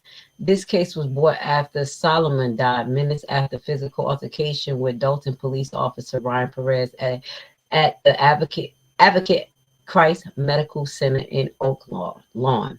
We agree with Ms. Awan that neither Section 4-102 nor Section 202 provides immunity to officers in the village of Dolton as a matter of law. These defendants were not entitled to a summary judgment under the Section 4-102 because Officer Perez was present at the hospital to maintain custody of the arrestee, and there was no undisputed evidence that he had provoked from his law enforcement role to provide police protection services. So basically the family found they dismissed it based on saying that the officer did not have anything, like basically he wasn't acting under the color of law. And that judge basically was not correct when he did that, because he was there under the color of law. He was told to go there by his superiors, and because they didn't have any evidence or any paperwork written up, they tried to make it seem like he wasn't there under the color of law, which was bullshit, because he was. Okay, they were even trying to get a blood test from him prior to him going into getting the CT. So in addition, for sections 4-102 to apply the liability alleged most come from the failure to provide police protection services. Summary judgment was inappropriate under section -202 because Walter Officer Perez engaged in a willful and wanton misconduct present a question of fact that ought to go to the jury. So basically they said some of these things need to go in front of the jury, and that the judge should have not just said a summary judgment. So what they said in this finding, like the appealing, because I read it already, and then I'm just going to read the basic case of what happened, because that's the most exciting part. It's so sad. It's not exciting, but it's like mind-blowing what happened. But basically what the judge did was reverse the case and say, y'all need to go back and do this again, and you need to file it correctly too. So he got on the defendants, and he also backtracked what the judge said. Does that make sense? I mean, not the defendant, the plaintiffs and the defendants, because the defendant said basically, oh no, he's not working under the color of law.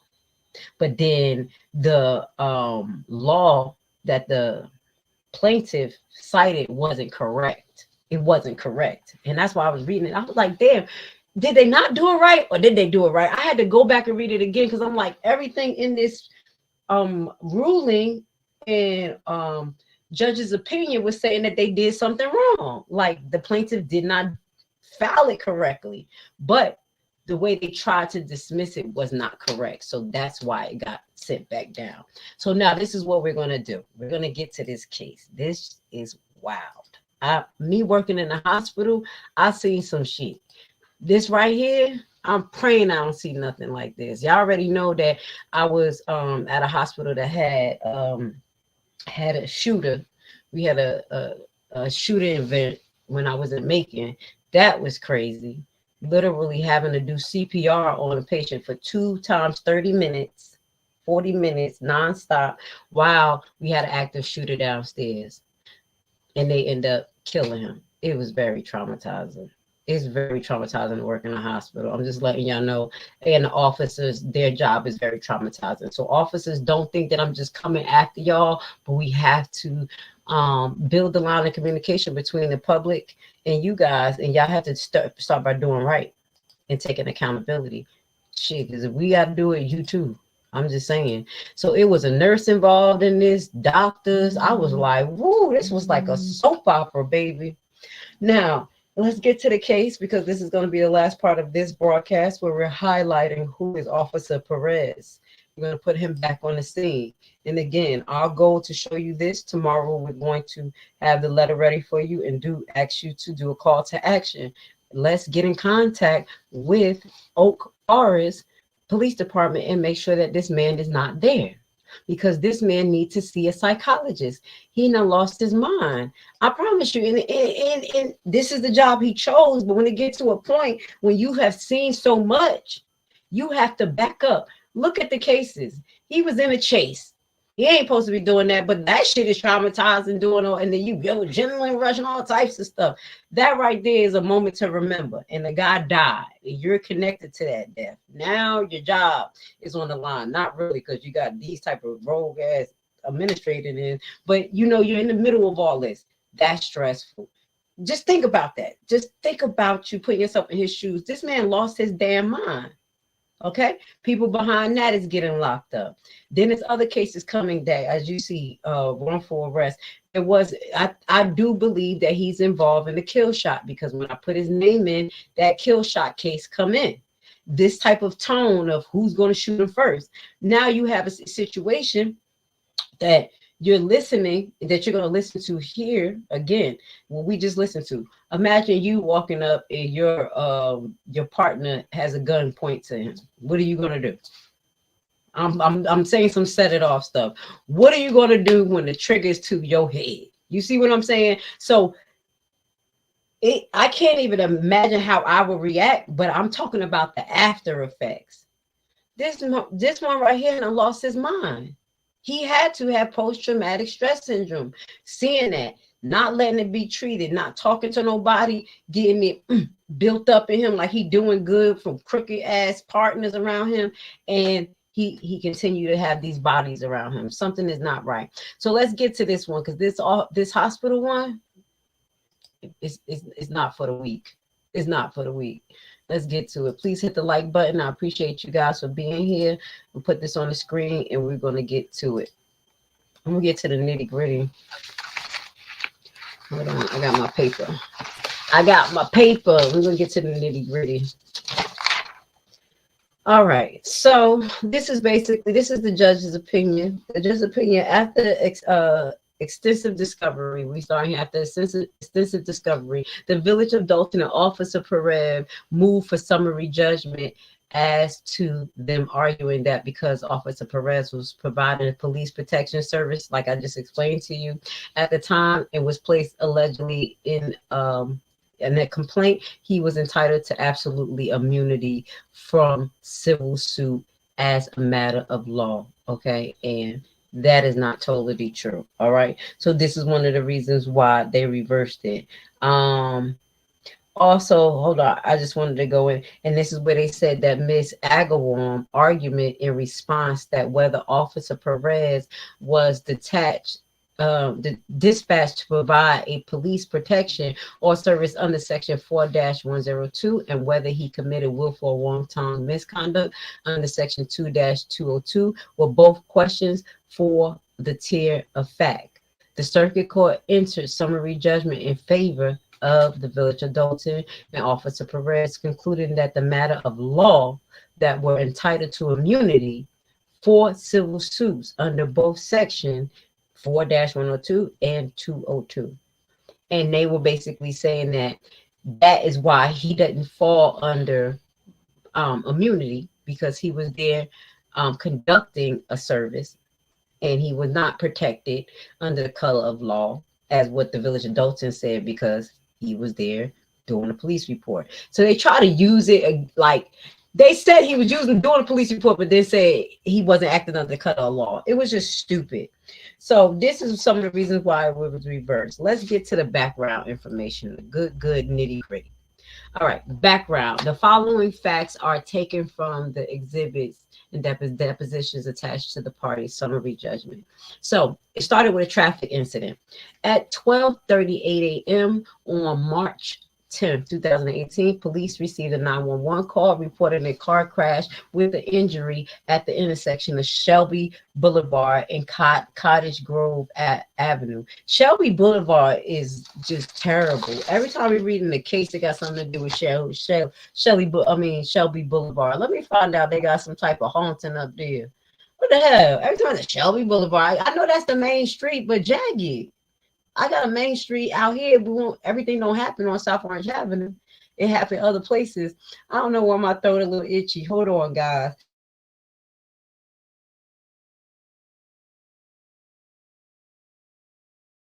Anyway, like I was saying, let's get to it. This also took place on Shelby Boulevard. So let's move on. When Officer Okay, so it started on Shelby Boulevard at College Grove Avenue in Dolton, Illinois. Responding to the scene within minutes, Dolton police officers encountered two vehicles with sustained tremendous damage, and they called for an ambulance. The driver of one car was shaken, but was able to communicate with the officers and did not appear to have sustained any obvious injuries. The driver of the other vehicle, and that's Solomon, this was the guy, was in worse shape. When officers first approached Mr. Agwan, and that's Solomon, vehicle, a red Ford Escape operating as a taxi cab for Chicago Elite Cab, he was unresponsive and appeared to be unconscious. The vehicle airbag had deployed. One of the responding officers, I'm going to leave the name out, yelled loudly and asked Mr. Solomon if you could hear his name. Could you hear your name? At which point, Mr. Solomon, because I don't want to say his name wrong because it's Agwam, because it's an African name. So I'm going to call him Mr. Agwam. If I'm saying it wrong, I do apologize. Mr. Agwam came to and immediately hunched over and vomited into the passenger seat of his vehicle. Officers then attempt to ask Mr. Agwam what he remembered before the collision. Mr. Agwam, speaking in what he described as the officer's heavy African accent, stated, "I don't know. He just hit me." Officer Ryan Perez and another Dolton officer present at the scene peered in Mr. Agwam's vehicle and saw a plastic cup on the floor containing the residual of a dark colored liquid that, according to Officer Perez, smelled of alcohol. This caused Officer Perez to suspect that Mr. Agwam was under the influence. His suspicion grew when paramedics arrived and Mr. Agwam was being loaded into the ambulance. Officer Perez describes his demeanor as disorientated and recalled that he was having a hard time answering the paramedics' questions. Now, we do know that the airbag was deployed and he was passed out too. So obviously he has some type of head injuries. He also noticed that Mr. Agwam's eyes was bloodshot and he decided a strong odor of liquid. So he said he detected a strong odor of liquid alcohol coming off of him. Dolton Police Sergeant, who was also present at the scene, Mr. Johnson, whose first name does not appear in the record, said that Mr. Agwam appeared to be intoxicated. No field sobriety test was conducted. However, Mr. Agwam had been placed in a cervical C collar by paramedics, and his health was the concern at that point.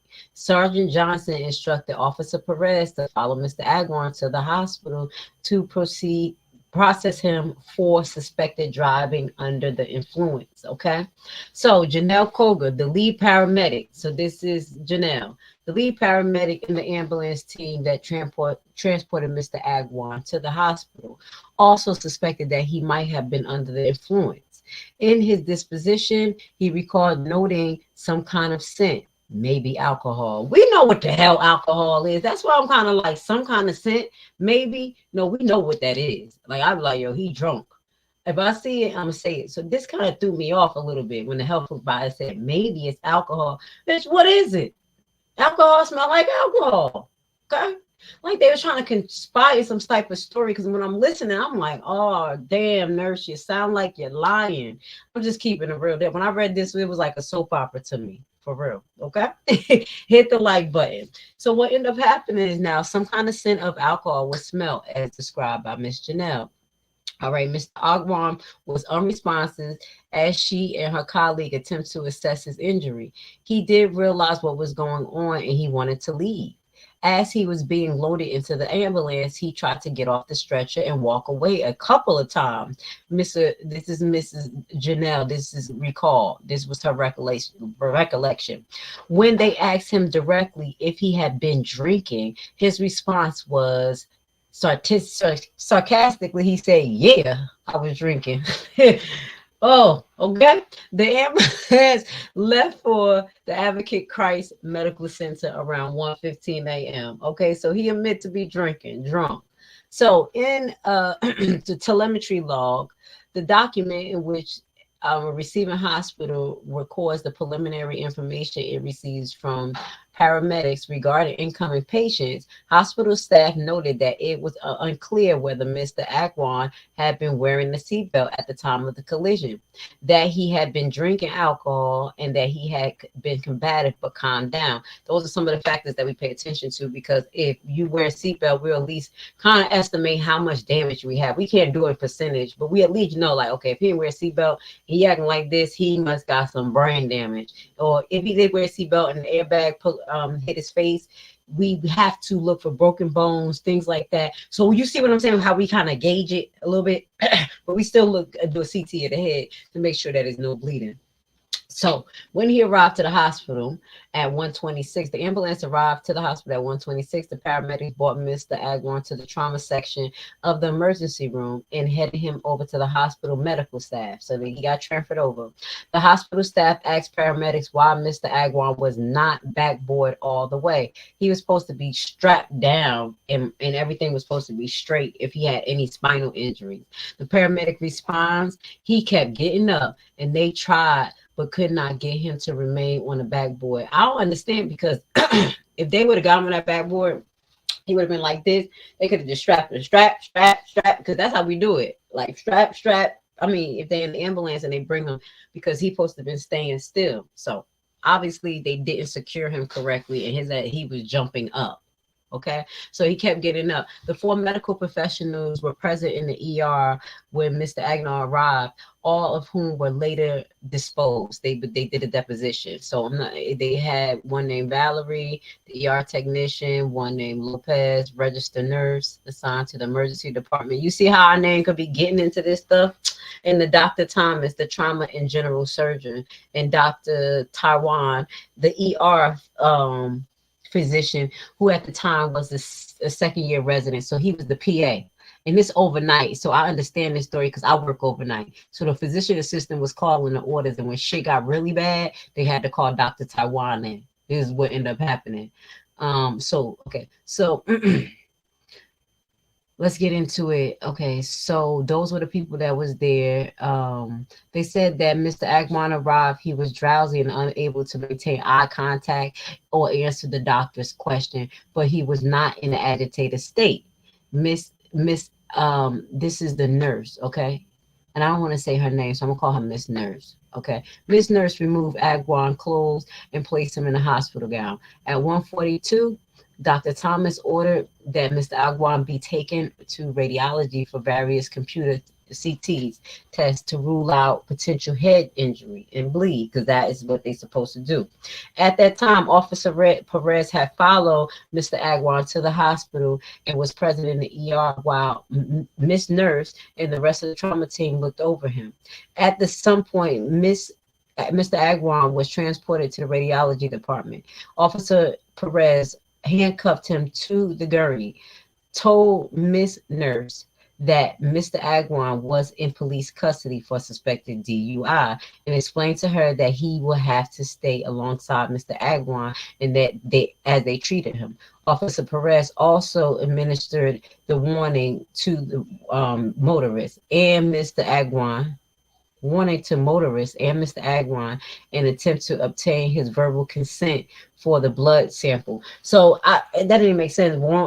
Warning to the motorist. Maybe, I don't know what that is, but that's probably a law or something that has to do that they can't just take blood from somebody. We can't just take your blood. That's why when people be doing conspiracy theory, talking about, yeah, they just steal your stuff. We can't really take your blood unless we have a reason to. For instance, if we think your sugar is low, we can take your blood sugar.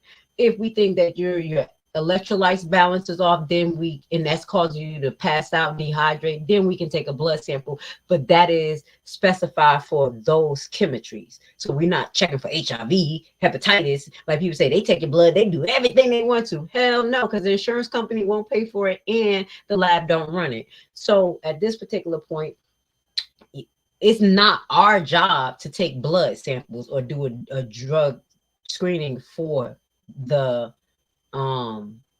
police. But we usually do drug screenings when people come in and acting crazy and they have like car accidents. That is part of our procedures, but that's not the first thing. So when Officer Perez asked for that, basically the doctor jumped in and said, hey, we need to take him down to the CT. So basically Dr. Thomas came in and made it clear that she wanted Mr. Agwan to go to the CT before any kind of form of DUI process took place. And that Officer Perez said that he was totally okay with that. Miss Nurse then began to push Mr. Agwan gurney towards the CT room, and Officer Perez followed closely behind. During the walk, which lasted about a minute, Miss Nurse recalled Mr. Agwan was calm. Okay, now I'm going to tell you, this story kind of threw me off a little bit because the way he was acting, is either he have a brain injury or the guy was possessed. We're about to get into it. So this is them in the CT room, okay? Officer Perez uncuffed Mr. Agwan in the CT room, and he then left Mr. Agwan and Miss Avalon alone next to the scanner and stepped into the adjacent viewing room where he could continue to observe what was going on through the window. Also in the viewing room was the CT technologist or CT tech named, okay, Tariq. Okay, so Tariq operated the scanner control panel, and from where he was sitting could see the entire CT room. And that's usually how it's set up. It's a room inside of a room, and then we have to step out and we can view them from the window while they're running the test and the person is laid there. So me as a nurse, I will be out watching my patient. But what did he said? He stepped out and he was watching as the nurse was getting him together. Now, my thing is, why did he keep the cuffs on him? Because the CT is not the MRI. If you go get a CT, it's not like an MRI. An MRI machine is like a big ass magnet. So if you go in there with a gun, anything, it's no metals, that thing, as soon as that MRI machine cut on, everything coming towards it like boom. Like we had, not we, but there was a story that I overheard of, is that they brung an oxygen tank pump inside of the MRI room. It was the wrong fucking thing, like a whole metal oxygen thing. They lay sit on the floor and up, that thing went flying across the room and killed the patient. Okay, because when the magnet came in, it just brung the whole thing towards the patient and bust the patient up. Okay, that's how bad it is. But in the CT, he could have kept the cuffs on the man because it's literally like an X-ray, like a picture. Okay, so what this goes to say, the CT machine that the medical staff planned to use was the one they often use for pediatric patients. While it was the same size of a typical CT machine, the rings around the tube where the patient entered the machine was painted pictures of monkey faces. Now, this stands out because allegedly they're trying to use that as a point of reference of why this man done lost his mind. So Miss Nurse prepared Mr. Agon for his scan. She was assisted in this task by the CT technician. There's another one named Mr. Thomas. And Mr. Thomas described Mr. Agwan as calm, quiet when he first arrived for the CT. His first impression was that Mr. Agwan was a cooperative patient. Miss Nurse and Miss Agwan and Mr. Thomas were the only people in the CT room at that point. And the officer was still outside. So I want y'all to imagine this situation. You got to put yourself in all of these people's shoes. As Miss Nurse and Mr. Thomas attempt to, I'm changing these names up a little bit, attempt to transfer Mr. Agwan from the hospital gurney onto the CT bed, Mr. Agwan appeared to be startled. Like, what the hell am I doing here? Like he just came to be. And his demeanor shift. He stepped off the gurney and repeatedly asked Miss Nurse, "Where's my clothes? Where's my clothes?" Miss Nurse sternly directed Mr. Agwan to get back on the gurney, but he did not comply and then ripped off his cervical collar and tossed it on the floor. Miss Nurse recalled that he became now she basically says she recorded that he became combative and made it clear to her that he wanted to leave the room. Miss Nurse testified that at this point she became concerned about her personal safety. She explained in her deposition that she remembered Mr. Thomas calling Officer Perez back into the room to help them deal with Mr. Agwan, but she acknowledged that it was possibly she was the one who called Officer Perez back in for assistance. Because that right there, it would sound a little crazy. I would have been like, oh shit, especially me. I'm small as hell. I'll be dealing with them big patients. So I know she was a little bit nervous. So according to Officer Perez, Miss Nurse looked at him at a moment with a scared look on her face, and he came at a scared look on her face, like, come help me, look. So I guess he's saying that she looked into the window because it's a big window and he saw something change. Like, what the hell? So at this time, observed by Mr. Agwan's sudden shift in demeanor from the viewing window, this is Thomas, this is the other tech, also recalled feeling fearful for the safety of those around him. He described Mr. Agwan as a really big guy who was suddenly on his feet, naked, loud, and agitated.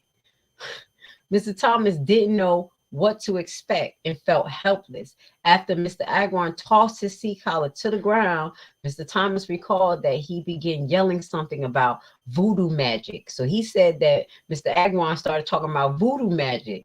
Okay, so he said, according to Mr. Thomas, Mr. Agwan was pointing at everybody in the room and saying, "I'll put voodoo on you," or something like that. Other witness also recalled Mr. Agwan reference to voodoo in that moment.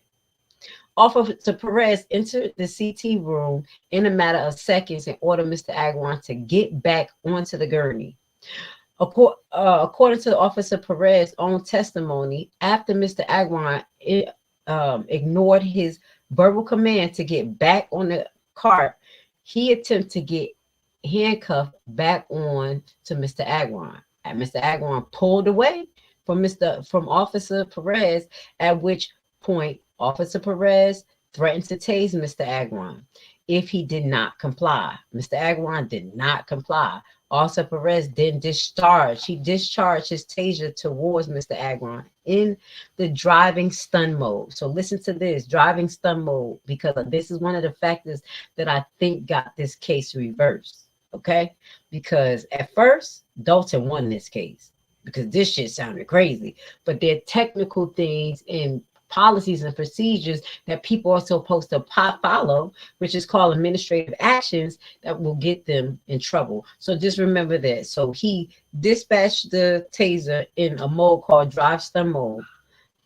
Mr. Ordell and Mr. Thomason recall with similarity to Officer Perez. So that's when they said he did it. According to Mr. Thomas, next thing I knew, the officer came in, demanded the patient calm down. The patient didn't calm down. The officer threatened him with the taser, and then it went down from there. Mr. Eckerson also testified that Officer Perez first tased Mr. Agwan after the initial warning. So they're trying to say that Perez gave him a warning. See how they trying to set that up. And then the nurse, woo-wee, I know this bro was lying. She was gassing it up. I'm telling you, that's why I don't be trusting some of these nurses. I was like, that's why I be having trouble with them. They be, listen to her.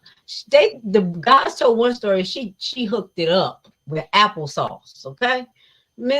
So Miss Nurse testified different slightly. While Officer Perez, Mr. Thomas, and Mr.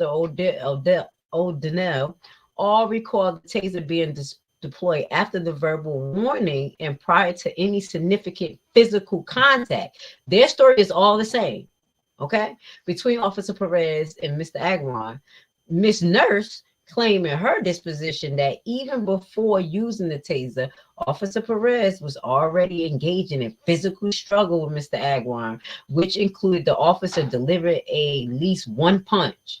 None of the other witnesses recalled this pre-taser punch.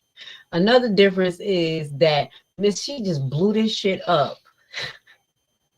Oh my God. Miss Nurse directly remembers that Mr. Agwan advanced towards Officer Perez as soon as the officers re-entered the room and ordered him to get back on the cart. She recalled Mr. Agwan fast pacing towards him. You see what I'm saying? A confrontational manner. That's, you know what? I'm sorry, y'all. This nurse is literally blowing this shit up. The other people just like, yo, this what happened, and it just went down. Huh? She had to throw some hot sauce, butter, and cream in it. Okay.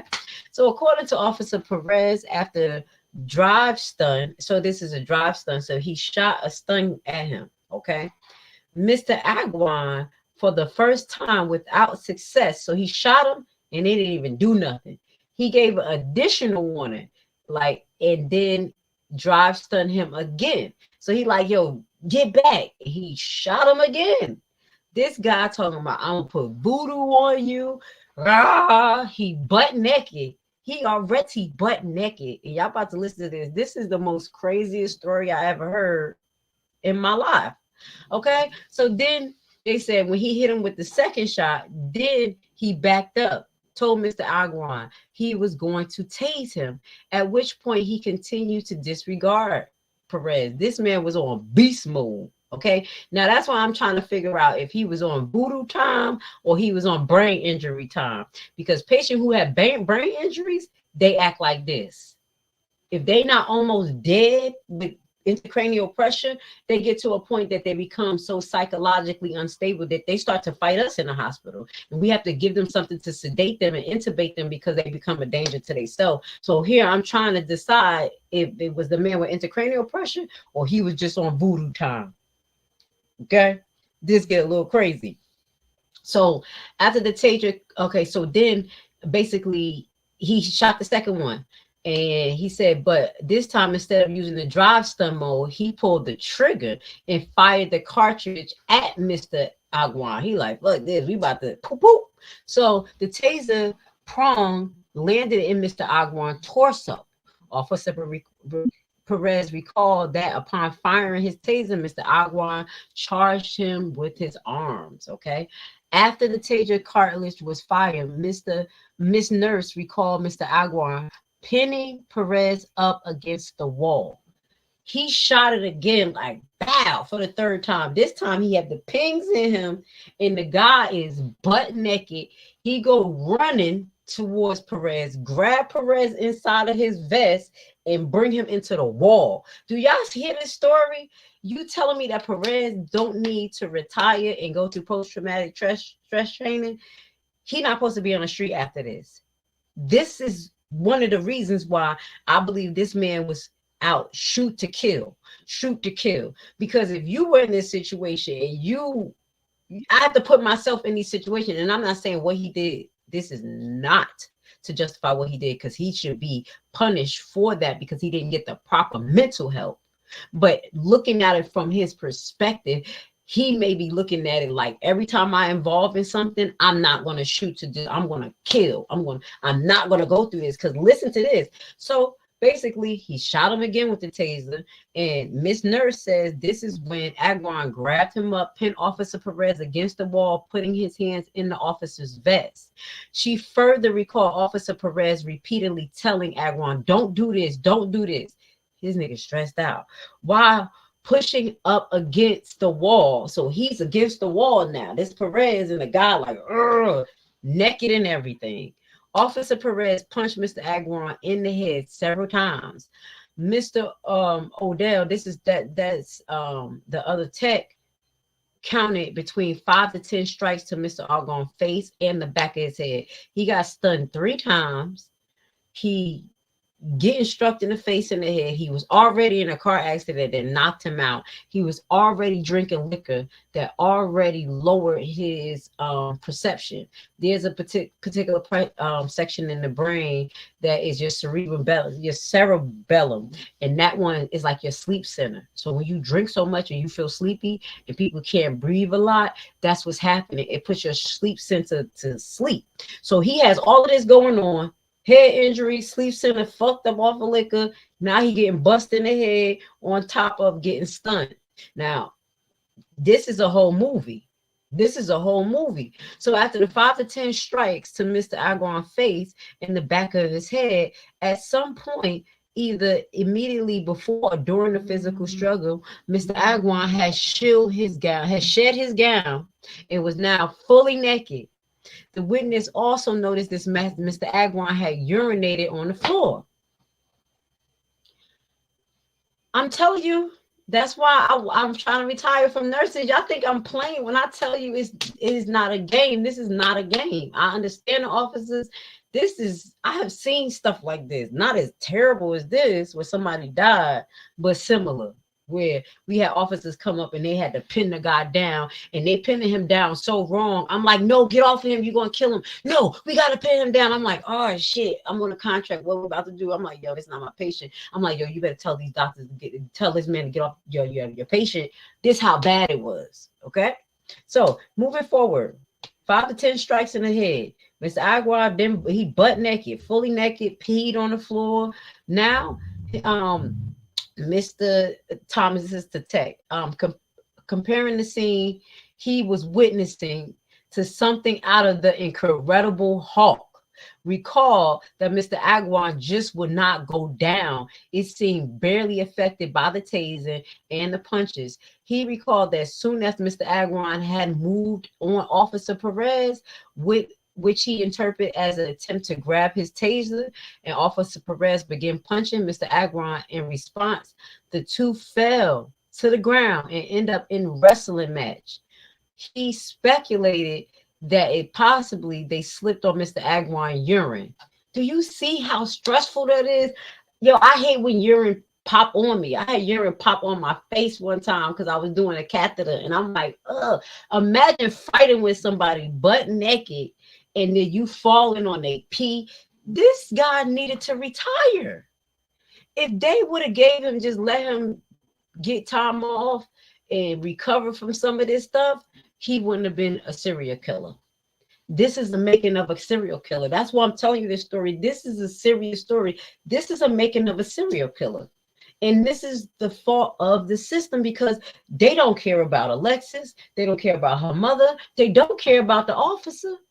They think that they're protecting the officer by keeping him employed and letting him go to other places in the state of mind like this. This officer gonna go to hell because he turning into a killer. I'm just keeping it real, y'all. I'm just keeping it real. This is the officer we're talking about. We're just gonna put Officer Perez up there one more time. Do he look like a killer? Like he went through all of this? Y'all will be confused.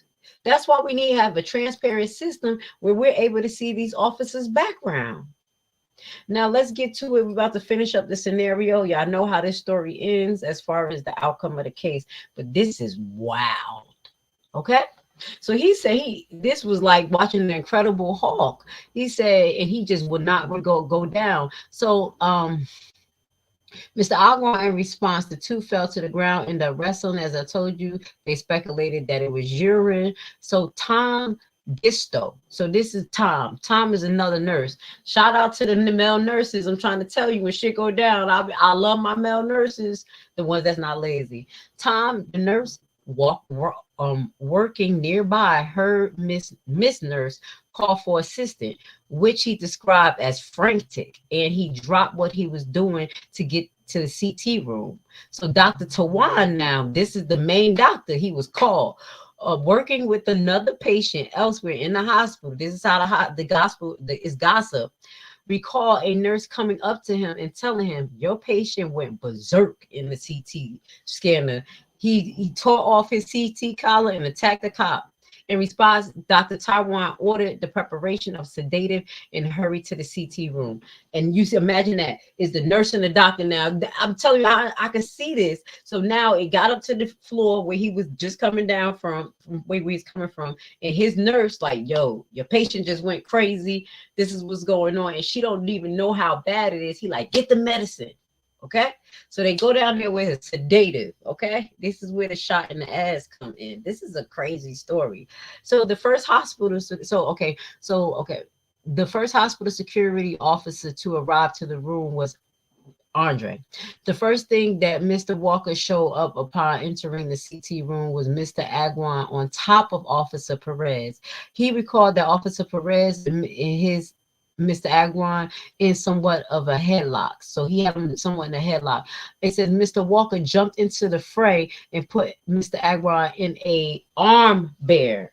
Okay, so I don't know what that is, but he grabbed him up. So that Officer Perez, he grabbed his arm, like, you know, like when somebody grab your arm like that, I think, and that's kind of, you know what I'm saying? So Mr. Walker jumped in and put Mr. Agwan in an arm bear so that Officer Perez could get back on his feet. Mr. Walker and Officer Perez then worked together to get Mr. Agwan face down on the floor and put him in handcuffs. Mr. Walker recalled that from a time as they tried to regain control over him, Officer Perez had his knee on Agwan back. So he try to tell like he had his knee on his back. That was a little crazy. So now the nurse then ejected. So this is the nurse that came from that upstairs. Then injected Mr. Agwan in the buttocks with the sedative ordered by Dr. Tawan. After the sedative took effect, Officer Perez and the hospital security staff, Mr. Walker and the two other security officers who arrived after him picked up Mr. Agron and put him back on a gurney. So they left him on the floor after she shot him in the butt with the needle, where they placed him on the restraint. So they flipped him off and put him on a gurney and then put him on restraints. According to Mr. Walker, the whole sequence from the moment he entered the room until the moment Mr. Agron was secured lasted between 5 to 8 minutes. That's a long time. Shortly after Ms. Agron was sedated and put back on the gurney, Dr. Thomas, the attending trauma doctor, arrived. So this the other doctor that just coming in now. He got a fresh pair of eyes. He like, okay, we about to assess this. She noticed that Mr. Agron was no longer breathing. The restraints were removed and the medical staff immediately begun CPR. The effort to rescue Mr. Agron was unsuccessful. The medical examiner report, basically on May 11, 2018, the day after Mr. Agron's death, the medical examiner office issued a postpartum report declaring that the matter of death was homicide. Now, this was BS. This was BS. This is BS. They called it homicide, but the way they called it homicide was basically, they said that he had like a hypertensive atherosclerosis cardiovascular disease. So they're saying he had hypertensive issue. He had his artery was clogged, cardiovascular disease that led up to basically him dying related to stress.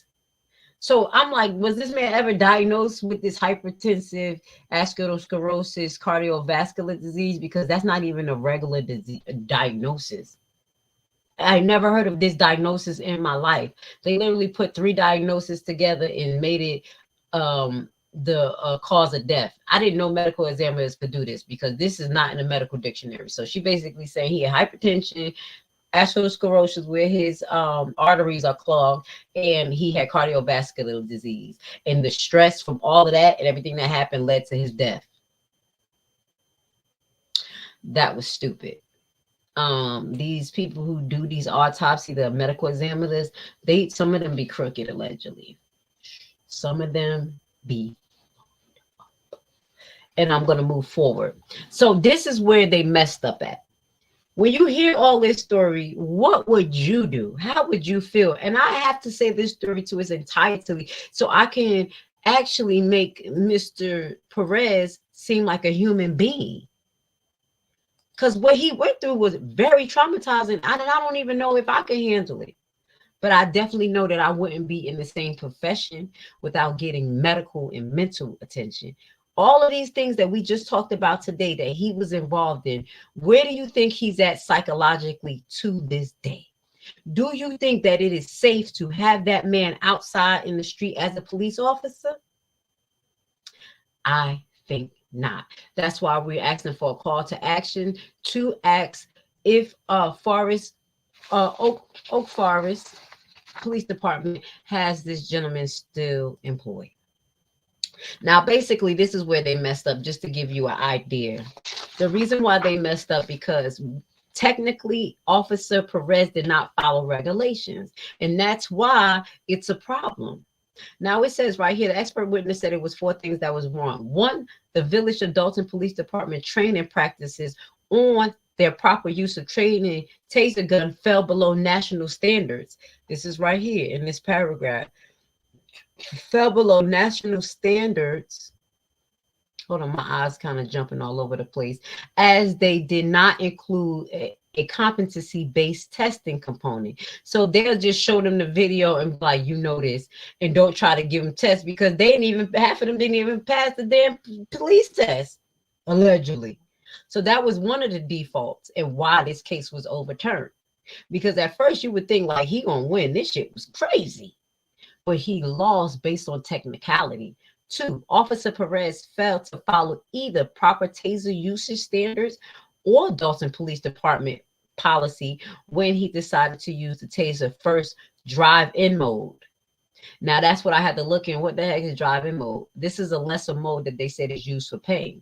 So it says the drive-in mode, which is known to produce no muscular incapacitation. So it ain't going like this, just give you a little pain.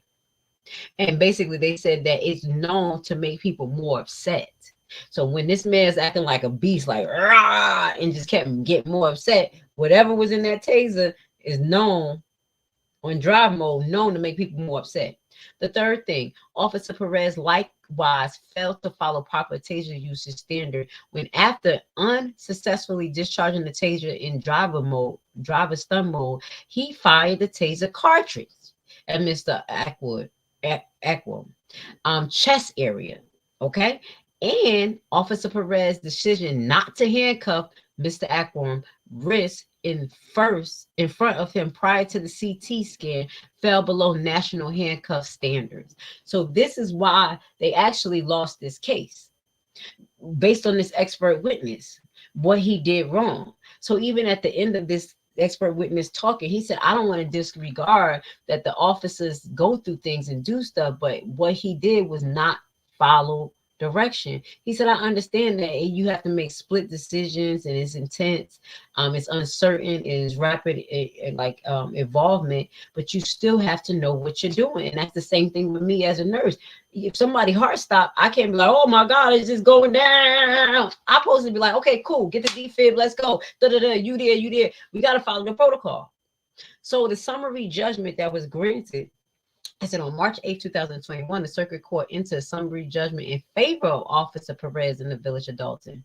In this written ruling, the court determined that when Officer Perez entered the CT area and began to engage with the patient, he was providing police protective services. We went into that. So under this, the analyst of this is that they reversed the case, and they basically want to, the conclusion is, for the foregoing reason, we reverse and remand this case for further proceedings in accordance with the opinion. So both sides have to fix stuff. Honestly, the plaintiffs have to fix their stance. They use some of the wrong legal stance to say that he did not have qualified immunity. They had the in this appellant review of what they're saying is that, hey, basically you're gonna have to get your balance together. But because we know based on the expert witness that he did do things out of the administrative process acting under the code of law, and the police station did not properly train this guy on the stun gun. Because they said everybody knows when you use it in car mode, whatever they called it. Let me go back. The mode that he was using it is that mode usually gets the person upset. So this man right here, you tell me how you feel. Do you feel like this man should get a pass to continue to work in other police stations, or he needs to retire, get some mental evaluation, pray to God for forgiveness for half of the shit he did, because he looked like he want to cry in this picture? Another one. This was the night that he incited the death of Alexis Wilson. This cop we've been talking about, and all of these mental issues that I believe he had after all these stories we done just went through, was the main component to escalating the situation with Alexis Wilson. So what we're going to be doing is wrapping up this live tonight. I want to thank everyone for being here with Grace Levi. I want to say thank you guys for being non-biased, for being open-minded, for being wholehearted, because this particular situation, no matter what walk of life you are, what color you are, who king you are, who you like, who you don't like, you can be a victim of officers who's suffering, allegedly, in my opinion, post-traumatic stress, just like a war vet. And you know how dangerous war vets can be after coming from seeing all this murder and killing and making these decisions and being pushed into a situation. Do you have superiority issues? All of this. It is the system that plays a role in this. So some of the questions that we're going to answer in our letter before we get off is, was any of the officers placed on administrative leave after this incident involving Alexis Wilson, or any of these incidents? Did the review board review the police involved shooting? They have a board that actually supposed to review these shootings to see if it was investigated right. Do the officer need to be It shouldn't be due. They should be going back to get mentally evaluated. But these are some of the things that they are supposed to enforce. The other questions that we're asking here involving this officer and many officers: do the chief of police in Dolton actually enforce and review the necessary continued educations that they need to make sure the officer's safe? I.e., the taser course that wasn't up to par according to national standard. What about the excessive force review? There's a lot of different certified programs that they are supposed to have and supposed to do on a yearly basis or every 3 years. We went over that a couple of lives ago. We're going to revisit that. But I feel like every year they need to be watching these seminars. I got to watch the same thing every year. We get them almost every 6 months. And that's to the nurses who don't travel. They get massive and continue education. And we have to keep going over it, all this stuff: airborne precautions, de-escalation, infection control. Every damn day, we like another one. Damn, we can see this in our sleep. That's the same thing that they should be doing for the officers. There's a lot more questions that we have that we're going to present in our letter. I'm going to try to make sure it's a 1-page letter, because once I get in, I'm going to get in. Y'all going to see the perspective of me, you know, and some of the way I address things legally, because I know some people are not comfortable with the way I communicate, because I'm from Newark. I talk a little different. My people's from Haiti, but we're going to put this letter together and we'll put in this work. And I want y'all to see it and actually forward it to Forest Oak Police Department. And all you have to do is just date it on the day that you do it, sign, put your name at the bottom, and just send it in. That's all you have to do. So we're going to have that tomorrow for a call to action. If they have the Thornton meeting tomorrow, is Dolton meeting? Yeah, the Thornton meeting tomorrow, we will most likely try to go live or do a recap. And during that time, that's when we're going to do the call to action announcement. So I'm going to close off by saying this. I want to thank you guys for being here with me. I know that many people are skeptical because they want to, I believe, deal in child behaviors. They want to pick sides and make this a gang mentality. And I have this thing that I cannot be controlled. So what ended up happening, you have people, I don't know why my servers start messing up now. What ended up happening is that you have people who come on my platform, such as what you saw, and think that they can control me and tell me what to do. I want to send love and blessings to everyone who's supporting everyone holistically, and especially everyone who's supporting Miss Cara Wilson and Alexis Wilson and doing their thing wholeheartedly, honestly, and honorably to help her, and not doing it just to cause trouble or to feel like you're the bigger person. That's all I'm telling you, because I'm going to ride out. I've been doing this since I left the 27th, and I'm going to keep doing this no matter who supports or not. God is going to get us through this. I tell Miss Cara this all the time. We don't need just anybody. We need people who fill with God's light to get us through this, because we have to change the narrative. We have to separate it from the BS, and we want these officers off the street. So today, this was the first officer I presented because I know Miss Cara have a deep-seated problem with him because of his actions. Okay. He was the inciter of her baby being taken away from us.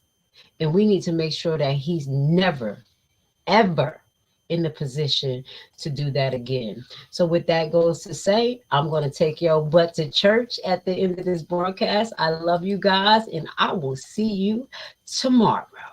Let's get it.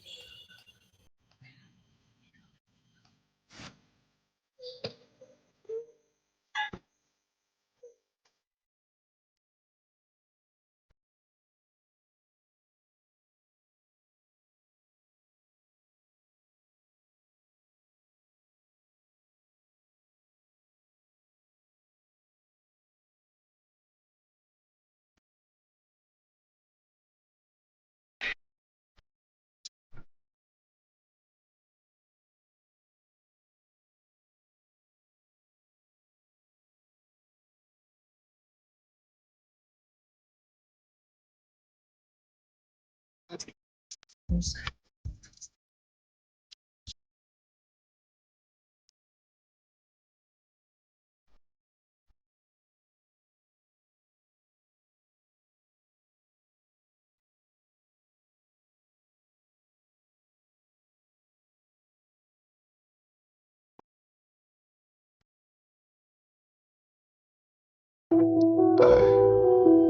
going to win. We did not come this far to just break down and lose now. I'm a winner.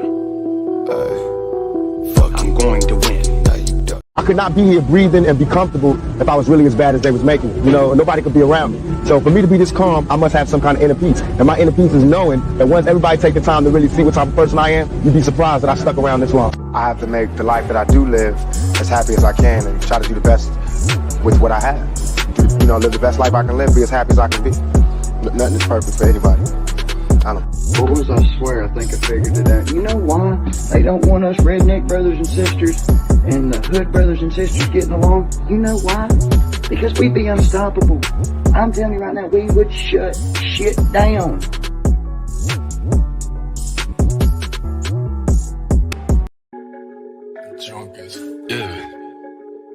Yeah, スライドする。お前の地元にスライドする。スライドする。Imagine if my small business blew up overnight and I woke up to some sales. Boost this video so people who like my products can find me. Algorithm. Where you at, Bish? Because I'm tired of posting viral content and getting 2.5 likes.